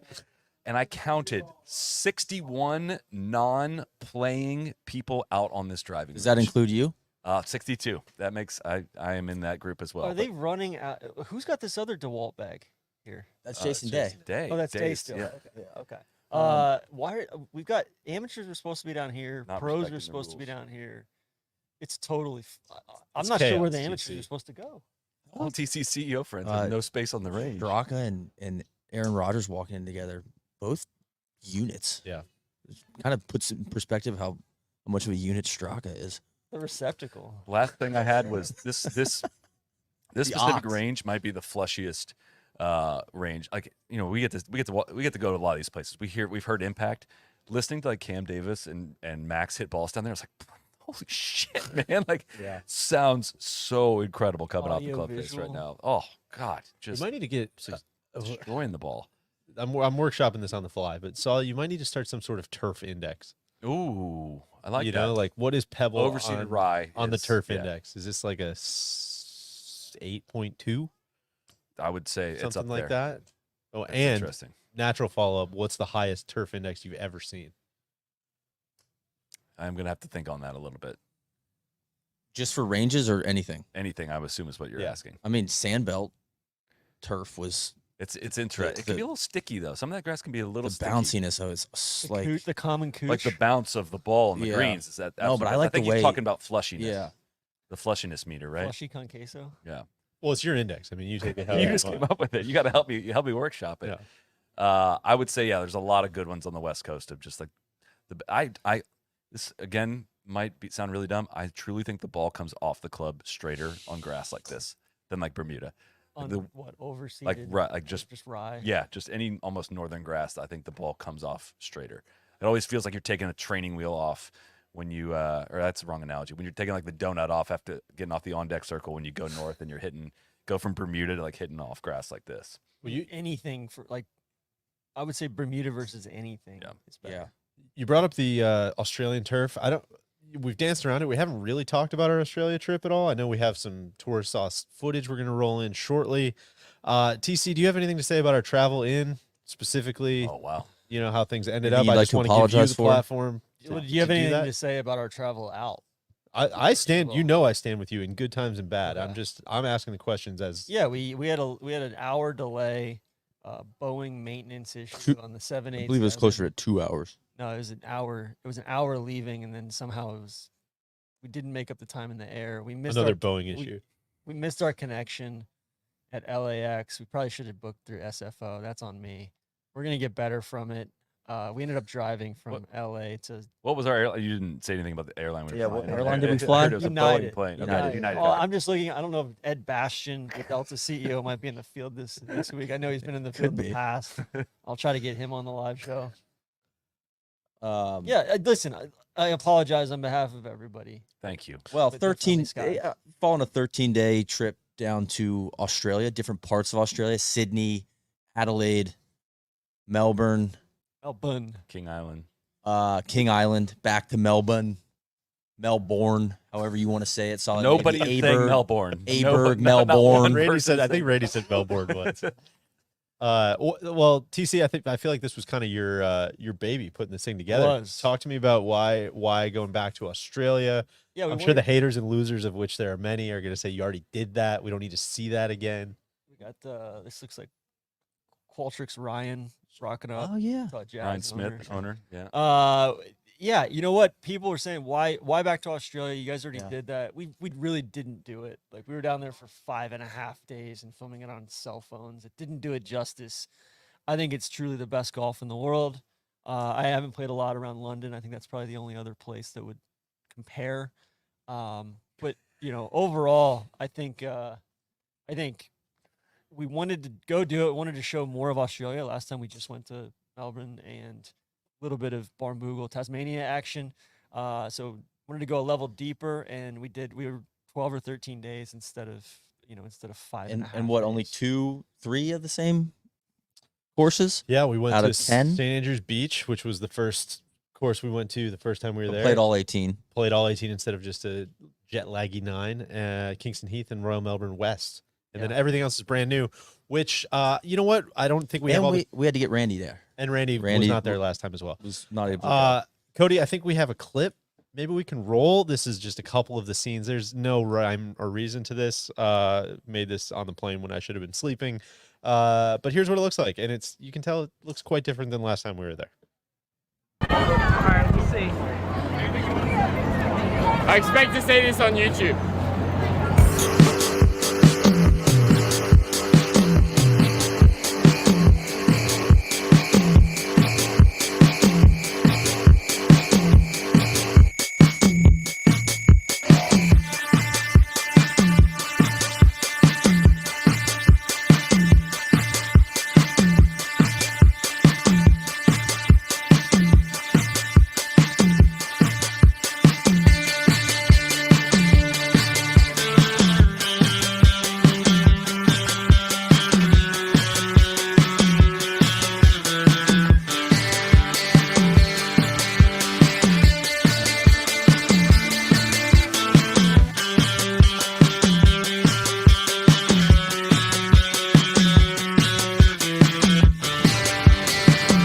What's up, gang? Welcome back to the channel.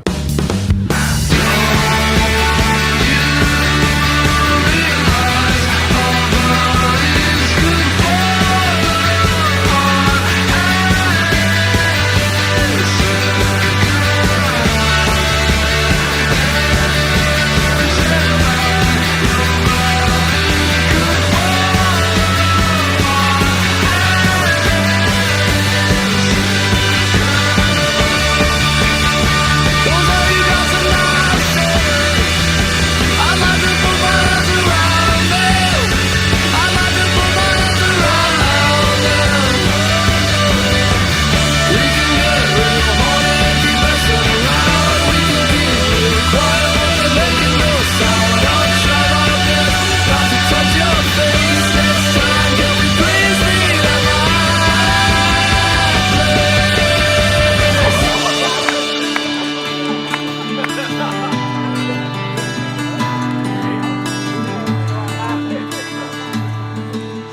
Goose.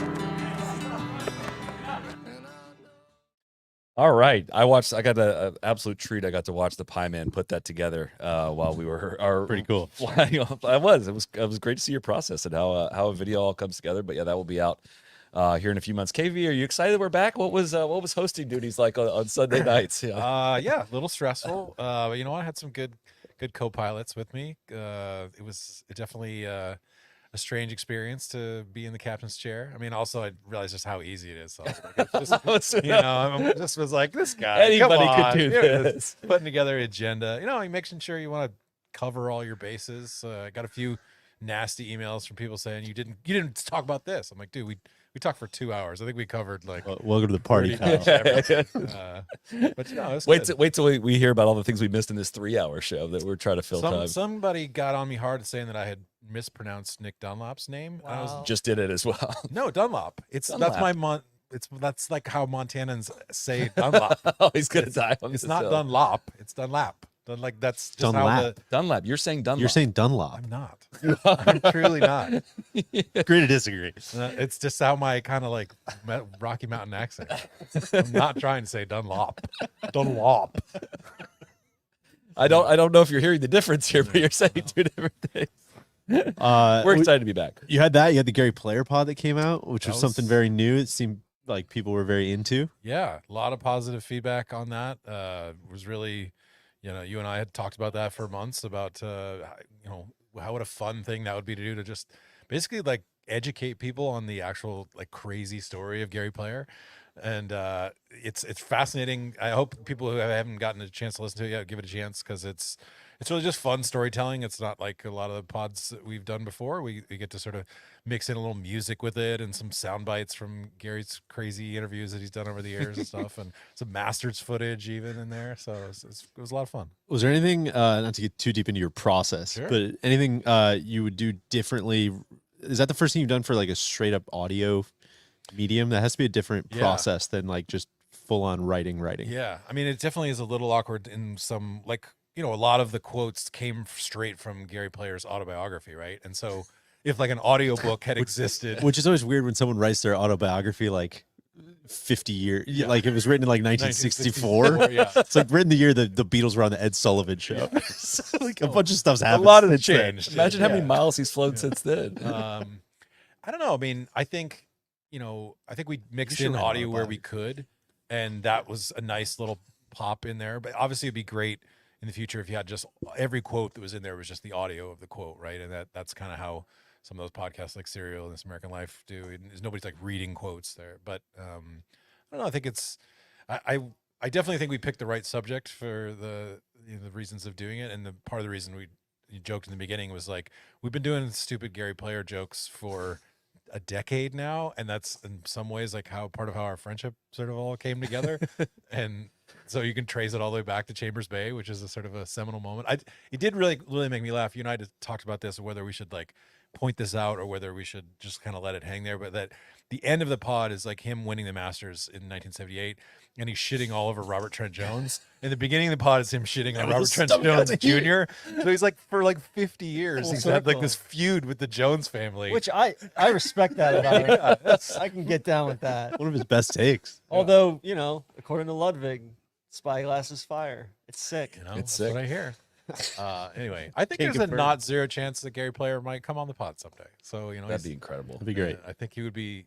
It would be fun, fascinating. Who knows? As I said, it's impossible to fact check a lot of Gary Player's stories. I was going to say, if he claims to be the world's most traveled man, like in human history, no one has flown more miles. No one on the planet has flown more miles than him. So a What do you reader think? looked this up, and it was like, that's got to be bullshit. There's astronauts that have traveled a lot more like miles than Gary Player, like back and forth from the space station. So there's no way that he can claim that he's the most traveled human in history. Much less the moon. Yeah. Now, Maybe he's been to the moon. who has not left the atmosphere? I mean, who knows? I mean, one of the things he said is he used to fly like, you know, what did DJ? You were talking about. You met somebody around Melbourne who said this, like he would fly. Oh, so the day to we go were walk it at through, like the day we were at Royal Melbourne East was actually the day I got this haircut, which was Which is the day. sick. Thank You you. got- I like Which was the haircut. day that we posted the Gary Player pod, And the first photo that many people may have seen, if you took to social media, was him with that like super high flat top. And I had like really long hair on top. I was like, if we could go there, yeah. I was like, man, I could go with that. And I just kind of chickened out and didn't stick the landing. But the point is, that photo was taken at Royal Melbourne East, which is where we happened to be that day that the pod went up. And the guy that we were playing with, I think it was Matt Malika that was telling us this. He was like, oh, Gary Player won he's like, I listened to the pod. It was awesome. Did you know he won the Australian Open here at Royal Melbourne East? And he's like, in order to get here, he was playing the World Cup, which is sick, on the list of things that are sick. Used to be sick. Well, right, but in its totality is sick. He was playing the World Cup in Paris the week before. Had to fly from Paris to New York.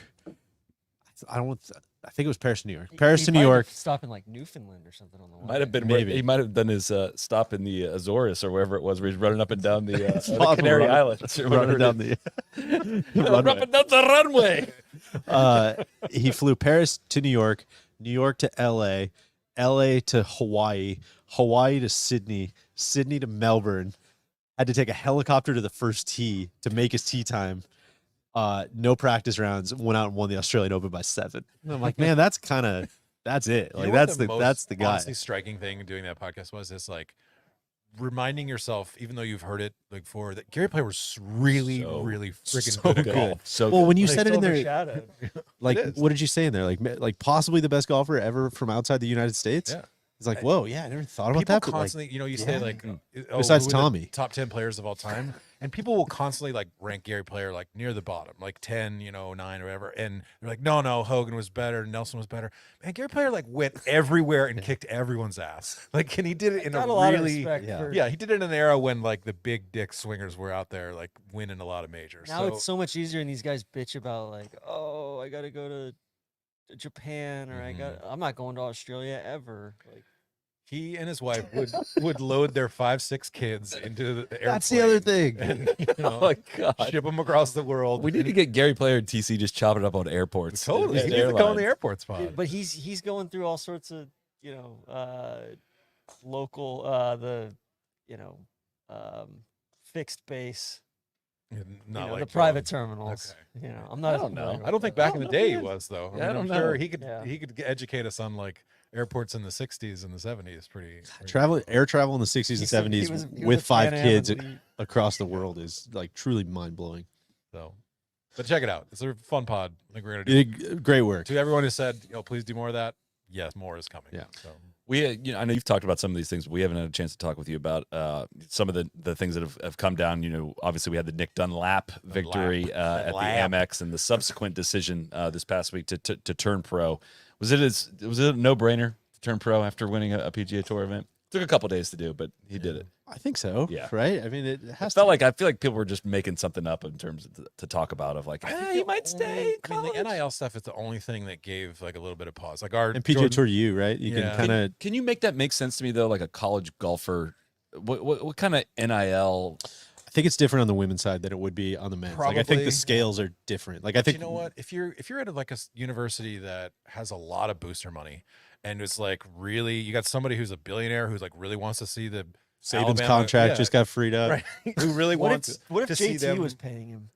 to stay in school.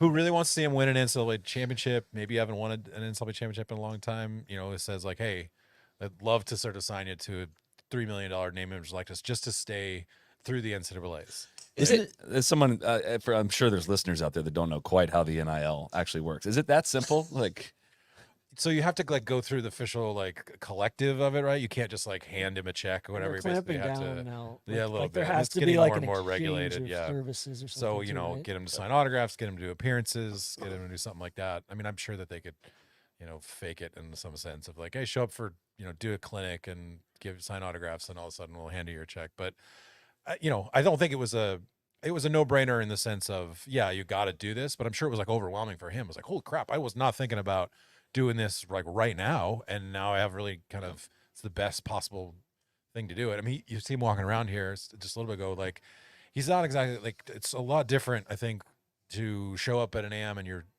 kind of an anonymous, right? No one's expecting you to, and now you're like, everyone's looking at me like, oh man, like great week. You gotta go be a pro. You gotta go do interview. You gotta Yeah. like do a whole bunch of different stuff. Like Totally. it's your career now. I mean, even if you're, obviously you're planning on that being the case, but it's different when it actually becomes it. I thought about going up to him and just introduce myself and be like, you're be seeing a lot of me, so you might as well like see my face more often, Who finished second at Amex? Zayden. Yeah, but Zayden. Zayden better take him out to a really nice, nice dinner.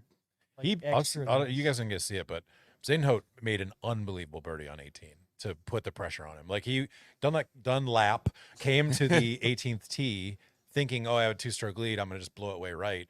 And by the time they got their ball, they were like, oh shit, like Christian made a birdie. Now we actually have to make par to You win. used to cover swimming. Were I you did. calling them like swimming lops? Great point. Listen, I'm just telling you. He is lopping the field. It's the rare instance where my Montana accent comes out. Yeah, I mean, so Bezadenhout made first place money. Yep.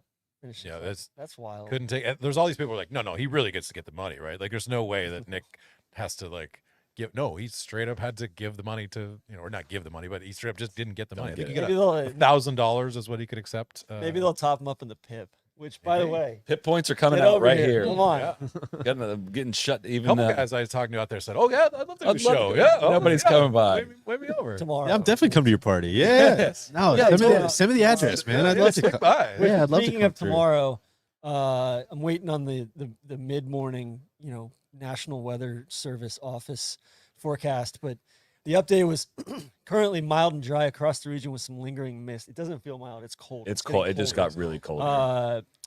Today will be the last warm and dry day with it before an impactful atmospheric river makes its way into our area tonight. Otherwise, forecast remains on track with no updates anticipated. Afternoon forecast will focus heavily on the time of arrival and intensity of rainfall, wind, and the potential for thunderstorms. You know what would suck?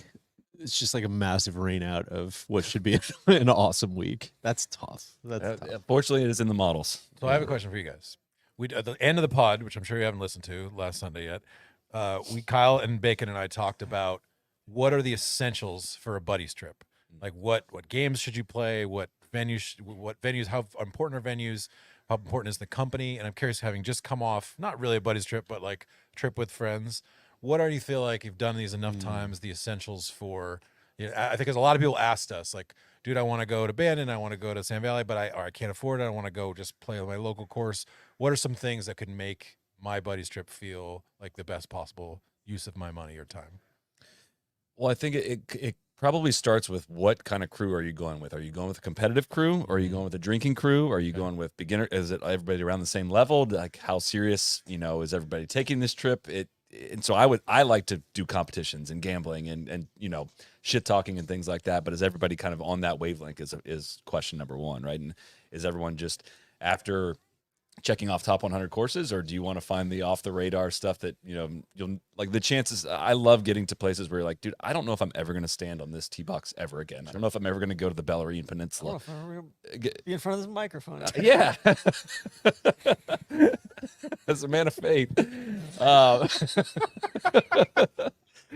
So those are important questions, I think, to answer on that, right? I mean, I've had a lot of different golf trips of, you go with four dudes that are not the, craziest golfers ever, only want to play 18 holes a day and don't want to compete and just want to, see the sights more than the golf. And I've been with people that want to play 49 holes a day or whatever possible maximum amount you can get in. So 49. Knowing your crew. I was thinking of the Bandon day where Randy fainted because we played 36 plus 13 on Preserve. Good. I would echo that. I think it's all about who you're with, because we've had trips. A lot of this past Tour Sauce trip was like, holy shit, we're playing Royal Melbourne West, and they basically just told us to lock up, and we're the only ones here, and this is like truly surreal. But then, I mean, Neil and Randy and I have gone on strap trips, which are basically like buddies golf trips that, we're playing Forest Park, which I wouldn't say is an architectural wonder of the world, but you still have like just as good of a time because you're with the right people. And, if you come up with a good game, you're chasing the mega bonus, something like that. It can be fun either way. So not a lot of insight, kind of just a lot of hot air coming from me, but I think it's a true pick your adventure. That sounds corny, but it's accurate. Like if you, I don't know, I've had rounds at really, really nice courses with people I've not enjoyed playing with, and I don't remember those days very fondly. Whereas, I don't know, some days at like Cullen was not the most pristine golf course I've ever played, but it was with these dudes and on a really fun adventure trip, and I remember that round very, very vividly. That was gonna be my take was, if you're going to, let's say you're going to Scotland or you're going to Ireland, like don't bite off more than you can Don't chew, be a because hero. you're gonna spend more time getting between places than you are having fun in pubs and hanging out and stuff. Unless you're part of the youth.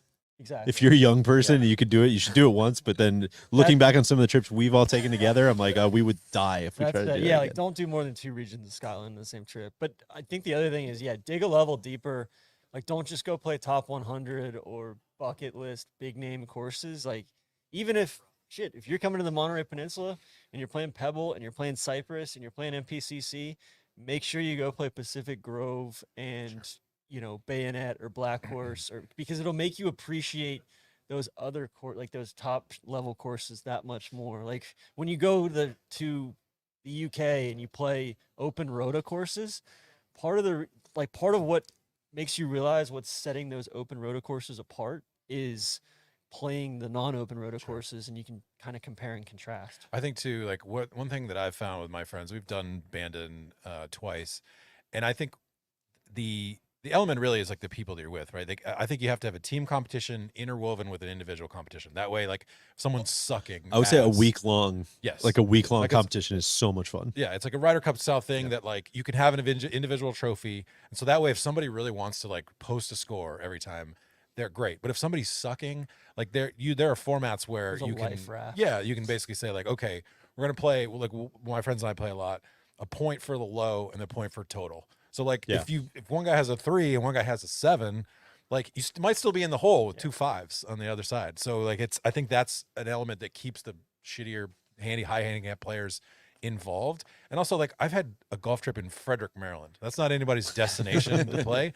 We had an absolute time. It came down to the last hole of the whole last deal, and it was so freaking tense. And it was like, this is the stupidest thing ever, but it's like it matters to us because like we've been doing this for 10 years and we've had these teams for 10 years. Like you don't have to go to Scotland or Ireland or whatever to have a really good buddies golf trip. You could go play Royal Melbourne in Illinois. Great point. And St. Andrews. Yeah, exactly. The home of Doesn't golf. it have a royal decree, the one in Illinois? I might have to look into that.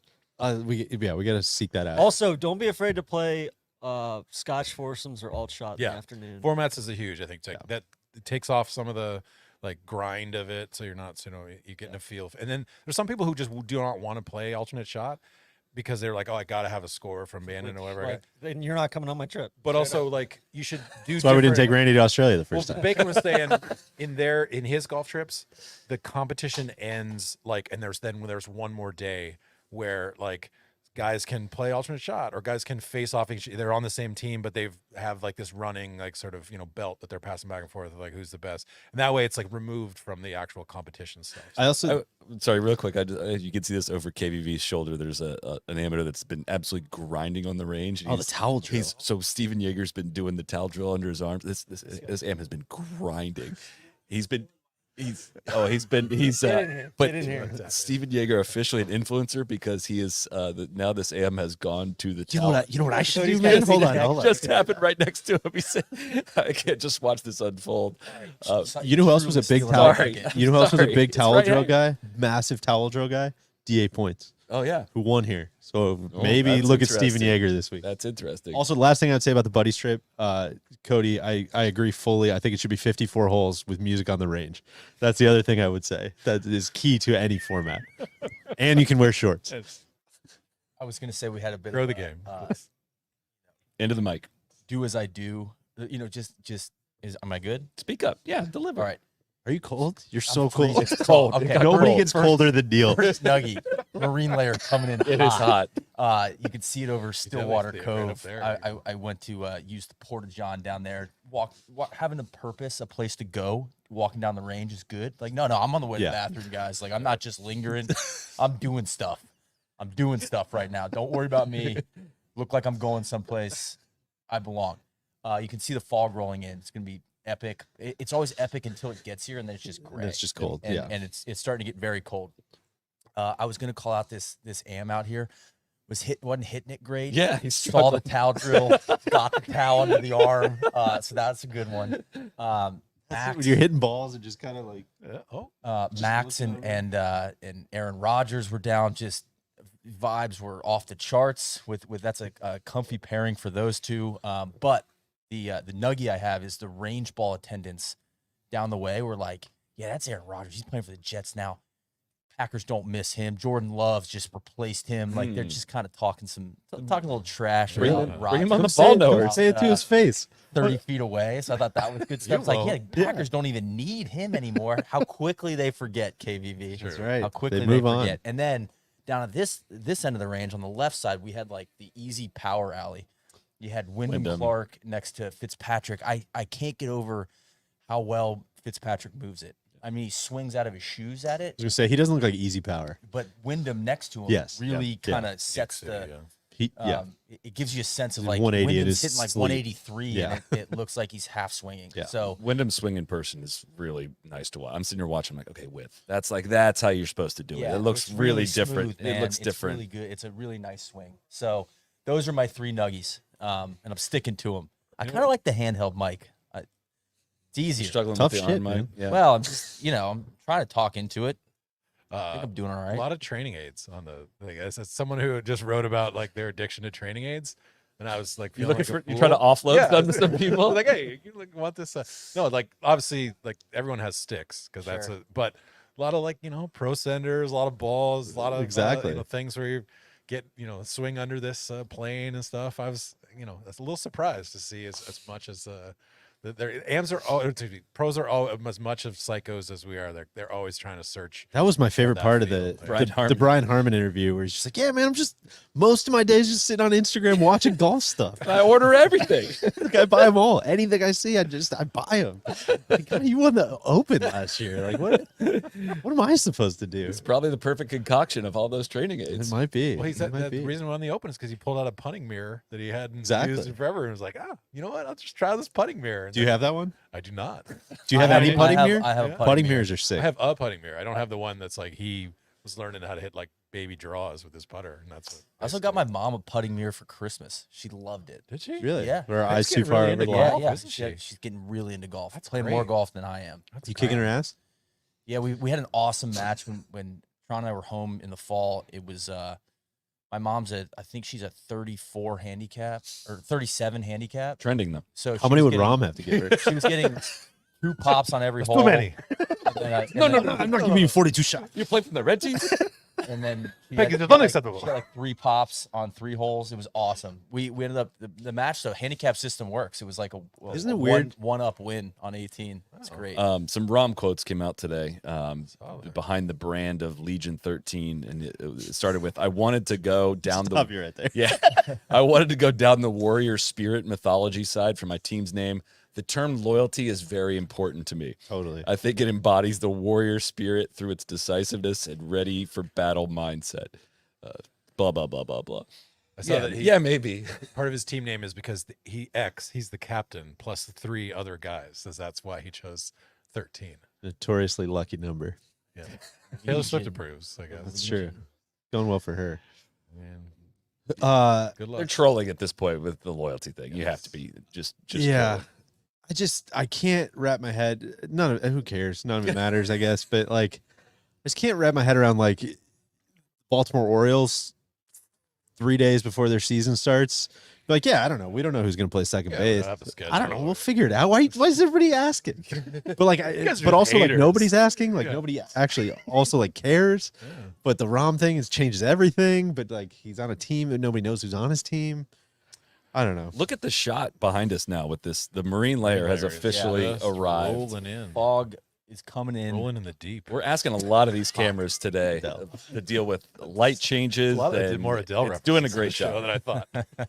But a lot of challenges coming in behind us. But what was it?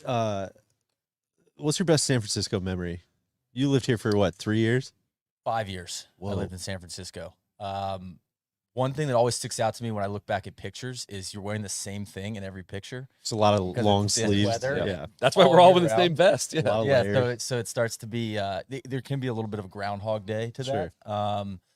Best memory though, I would say riding my bike around the city. I just used to love to make an excuse to go ride my bike through Golden Gate Park. I lived up by the park. Ride out to Ocean Beach, take it across the bridge. My favorite thing about San Francisco is how quickly you can get out of the city to some of the best coastline in the world. Up north of Golden Gate Bridge. Not necessarily Stillwater Cove, but in the general vicinity. So yeah, I would say that, and I think it's the best public golf town in the United States. Were you playing much golf back then? I played a lot at Harding Park. You can get a city card. Back when I was there, it was like $50 if you were a city resident. And they honestly, pace of play out there was really good. They didn't stack up tee times too bad. It was a good course to walk.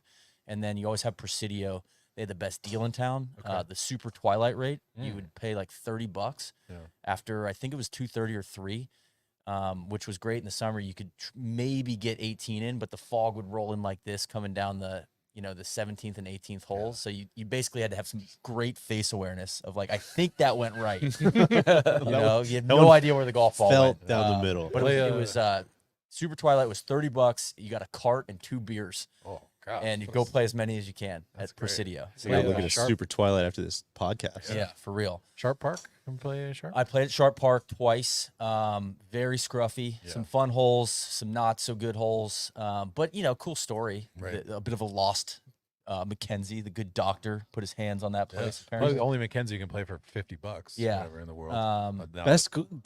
I'm kind of reeling on that. Best Lincoln, public golf great view. city in the country. Yeah, just I think But because city has to. There's got to be some qualifiers on city. I would Big say city. like big urban area.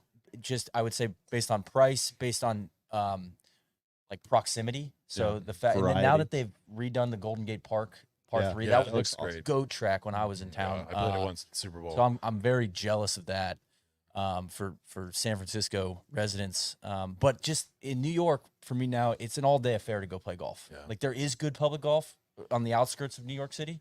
I'd call it Marine Park. I think is a good, probably the best muni, if you want to call it that, or public course. But it's still like I live, I think 8 or 9 miles away, and it probably takes 45 minutes to get there. Right? You got to go like Belt Parkway, or you're just gonna kind of battle traffic on Flatbush Avenue. Once you're there, it's good, but it was a lot easier to go from like work downtown and say like, yo, let's go to the Presidio, and you could be there in 20 minutes or whatever. You know what city has sneaky, like lots of good public golf is Indianapolis. I spent a lot of time in Indianapolis for various like stories, like whether it's, combine stuff or whatever. And there's always like a pretty good golf course. Like that's, you can roll up, pay $40. And I shout out to Indiana for having pretty, and Indianapolis is like a big metro city. And so there's just like a lot of land where you can fit in golf courses there. I was surprised to hear that a large population of our team here has not played Pebble Beach before. I mean, Pebble. I have not. You've been a bunch of times. Walked How many all times? 18 holes twice. Probably my 8th I or was wondering 10th if my time here. Bosses could remedy that at some point. They would get me a spot at Pebble. Put in a somehow. request. If you Get a free one. I don't know if Send me an email. Sure. Please. Get in line. Yeah, I'd love to I'm come by the trying live to show. remedy that for myself. Love to come by the live show later. Maybe do you need to force them? I mean, Yeah. I'm a good No, I partner. have not played it. do you have the urge to play it? There's some shots out there I'd love to hit. Yeah, I think I would. I definitely have the urge to play it. But I remember they say it's public. Yeah, sometimes I'm like, is it accessible? That's probably another conversation. I think there's other courses in this area that I would jump at the chance to play more, maybe. But like I would love to hit the shot on 7. I would love to play number 6. I've always thought that was a really interesting golf hole. Sounds like Tito's takes. Yeah, told- of course. I No, I told mean my- nothing. Not obvious. I told my daughter that when she turns 18, that I would bring her here to play, since we got to be here for the Women's U.S. Open. So I'm gonna save up now, starting out that she's When I came here in 2011, I think I was 24 or 25 on a golf trip with my dad, and it was like I was like, yeah, can we? We were playing a bunch of places. I was like, can we play Pebble? He's like, yeah, we might be able to. And he it's been a tremendous provider for me along the way, but he hit me with that. You can pay for it. It's like, if you really want to play Pebble, like you can pay for it. And I was like, okay, $495. I paid it. I kept that receipt in my wallet for like 4 years after that. I saved up that was a ton of money to me back then. Did you ever pull it out on somebody? Did you ever see this? You ever play Pebble? Hey, you guys are golfers. Hold on, I got something you might want to see. But that was I dreamed of that as a kid. I had this old piece of this piece of like pottery or clay that I made in like whatever 4th grade, 7th grade, I don't know what. In some class I made like in clay pottery, I made like an image of the 18th hole at Pebble Beach, and it's like still in my room as a kid. Like that was like the place I always wanted to play the most. Like since then, it's not number 1 on my list or the best place I've played, but it was, I don't know. This is important context that would have helped in our conversation the other night. What did your dad do on number 1? He had a big draw that he was playing back then, and he kind of aimed right to try to draw it in, and block pushed it into the parking lot. It was a tough start to the day. Steered it into the parking lot. It's tough. I kind of want to go a little bit. We don't have to go blow by blow. What did he do on like 6? I don't remember. This was 12 years ago. My favorite thing that Solly says about his dad is that he hit his 9-iron one time like 165. So now it's 9-iron. It goes 165. No, it's 9-iron for me. I think I can muscle it. I can hit my 9-iron. I know he's listening too. I try to hint him like, I might want one more there, maybe 2 more. How did he do as a caddy? Oh, he's great. We had such an awesome time. It was yeah. I told the story last year, but it was about a month after my grandfather passed away. And it was just like my main takeaway from when that happened was him reflecting on his dad's life was like, I need to do more things with my dad. And it was really easy momentum off that to like, all right, we're doing this. And like I walked away from that one. I was like, okay, we need to book an old course trip. And we haven't done that yet. And I need to get on that because it's just kind of one of those things that should just go for these things while you have the opportunities to do them. And it was, another fun, special memory that Pebble Beach is responsible I got an for. awesome email this week from a listener who basically said, because of tour sauce, like at Bandon, he was like, did the same thing. Like, Dad, we need to go play Bandon. His dad was like in ailing health and like needed a blood transfusion before, but they went and did Bandon, and he was like, for that memory, like I thank you guys forever for that, because that gave me just a nudge to go do it, and you don't get those opportunities back, right? You just gotta freaking do it. And that's like I think about this a lot of like, dude, why have I decided to dedicate an enormous part of my life to this like very silly game, right? Like there has to be something beyond the competition. There has to be something beyond, playing playing top 100 courses or being out there, but like there's something weirdly spiritual about golf, and I haven't it's being able to wear streetwear, man. That's what it's about for me. For some people, expressing myself. For some people, sure, of course. You just don't want to get yelled at. Yeah. But you ever think about that? I'm like, I'd love to retire someday and play 5 times a week. And it's like, you think about that. Like, really, you just want to hit a ball around a field for like that's what you want to do with your life? And it's like, man, that is it? I don't know, but there's something spiritual about golf, man. That's why I'm sitting in this chair right now instead of like grinding on some Ravens, wrap up story or 49ers story. Like, eventually, I just decided like I've said enough about football. Like I got more to say about golf, and I want to go and. Did the Ravens miss their window? I call them probably. Yeah. Was this it? Yeah. Think this was it for the Ravens? Well, look, I think it's just so hard to get back to that moment that you think like it's gonna. Oh, we'll do it again. Next year. Good timing. We got a ball knower coming in. Ball knower, come on in here. Take my seat. You got 5 minutes. I don't have 5 minutes. Corey Lundberg dropping through, the coach. He just wants to celebrate Kyle. How are you, buddy? Hashtag ball knowers. Thank you guys for believing in Brock. Everybody. He says, thank you for bringing in, believing in Brock. And Kyle. And in Kyle. We'll wait until if they don't get it done, there's going to be a lot of people throwing daggers at him. All right, see you, buddy. See ya. Where were we? Ravens. Ravens, We're talking about the meaning of life and also the Ravens window, I believe. I think in some ways it dovetails with like what we're talking about. Like you got to do the things that you want to do because the opportunities might not come around again. Like you see so many NFL teams like, we'll get them next year. They never make it back to that opportunity. So if you have a window to do something, you better freaking get it done. What a circle that is to connect those two topics. That was impressive. Yeah, I don't know if you guys heard, but I'm doing the pod for 3 weeks. I've learned to be a little bit of hosting duties here.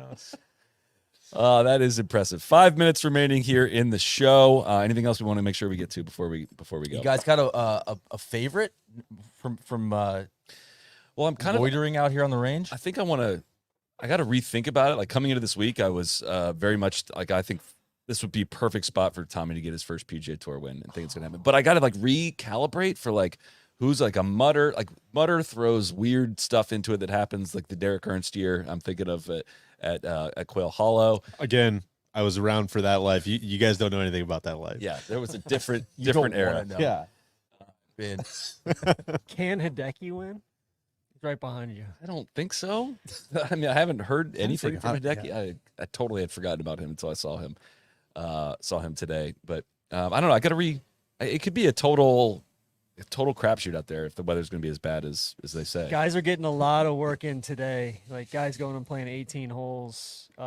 Could be an outbreak of scoliosis tomorrow. A lot of sitting around. Hope that looking a lot at of the people, phones, a lot of people with time to scrolling. come chat with us tomorrow. It's We're going to be possible. live again tomorrow from 8 a.m. to 11 a.m. here Pacific time, which is 11 a.m. to 2 p.m. Eastern time, or you can of course listen on the podcast feed as well. The But fog's rolling in heavier and heavier. You know what they say about the Monterey Peninsula? you don't like the weather.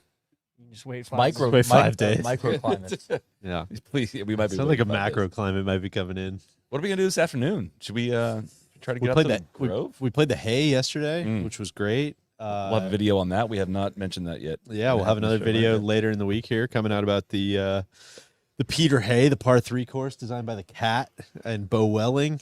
That was awesome. I had a really fun time out there. Pacific Grove could be a Really fun. fun option this afternoon. Will you introduce me to Hideki's translator guy? He seems like I don't the know. I don't man. know that I know him. I'm You just a don't big know? fan of his work. Huge Sean, fan. talk to Smart and he Okay. can hook you up with him. Big shot Bob Turner. I think he could hook you up. Interpreter. I must say, translator is different than an interpreter. Yeah, Okay. That's a That's Right? a good note. that's Yeah. very, Yeah. yeah. it's Handout. seem- Good. I won't most- forget that. mostly interpreters. Any other favorites you guys have for this week in case people don't tune into tomorrow? I'm trying to think who the Muddy Boys are. That's a good. Nobody's talking about Cantlay. The threat to win I every don't know. time The he cold tees weather it and up. his back, Yeah, though, it that's a- doesn't feel like the best. Xander Climate. Xander kind of feels like a mutter. The POA would say that. Scott Scheffler feels like a mutter. Morikawa seems like a kind of a sexy pick right now. I don't know if I'm feeling it on these greens. Honestly, maybe the Links Master. Yeah. Can I just say Jord? nobody's going to? I used to love doing this in kind of betting and whatnot, is like drafting off a guy that had a great week but like a tough final day, coming back the next week. Steven Yeager. The Kyle Stanley models. Yeah, or Martin Keimer. That was the Yeah. one that hit I feel like huge at the Jaeger's played players. well here before. Yeah, I feel like someone in that like class and He's doing value. we know he's doing the towel drill. The towel drill. He's going to be influence. connected. He's getting the left side But through. everybody else is doing the towel drill. Something now. we need to ask tomorrow Yeah. is that guy was also like, wait, am I on camera? He was asking somebody over there. Oh, yes. We broke it all down for you, my guy. Does he want to see replays of his swing? Is that He why? got a Barstool towel. One thing I might do after this, our guy Golden said there's also some AMs just really grinding on the machine, like the swing robot over I here. was going to say, I would like to try that myself. I'd like Mr. Roboto. maybe we look into that. One thing we need to ask is if the strategy changes at all for guys for a no cut event versus a cut event. We can dive into that tomorrow, and I believe that Exactly. we will do that. I want to thank everyone for tuning in. I want to thank all of our friends here at AT&T. Connecting changes everything. Today, being connected is essential. Connectivity is truly the bridge to possibility, improving the way we move through our daily lives, succeeding in work and school, and having access to opportunities that may not have been possible before. That's why AT&T invests expertise and resources in the network constantly, so customers can keep connected with every aspect of their lives. After all, connecting people is what AT&T does best, and each connection leads to greater possibility. Connecting changes everything. AT&T. I'm trying to drag that out till we hit the 11 a.m. mark on the dot. We were so close, but I don't have a seconds meter. Shout out to Ramon and his daughter. And his daughter Lizette, one of our favorite commercials of the last couple of years. Shout out to Golden on his birthday. Shout out to Cody on the 1s and 2s. Shout out to the pledge. Make sure you're still taking the pledge. Still take the pledge. That hasn't gone away. And that is it for day one here at the Pebble Beach Pro-Am on the range. We'll be back tomorrow, hopefully with some more guests. Thank you, everyone, for tuning in. We We'll gotta see you get our back guy here Stanky on tomorrow. we will do our best. We'll see you back here tomorrow. Cheers.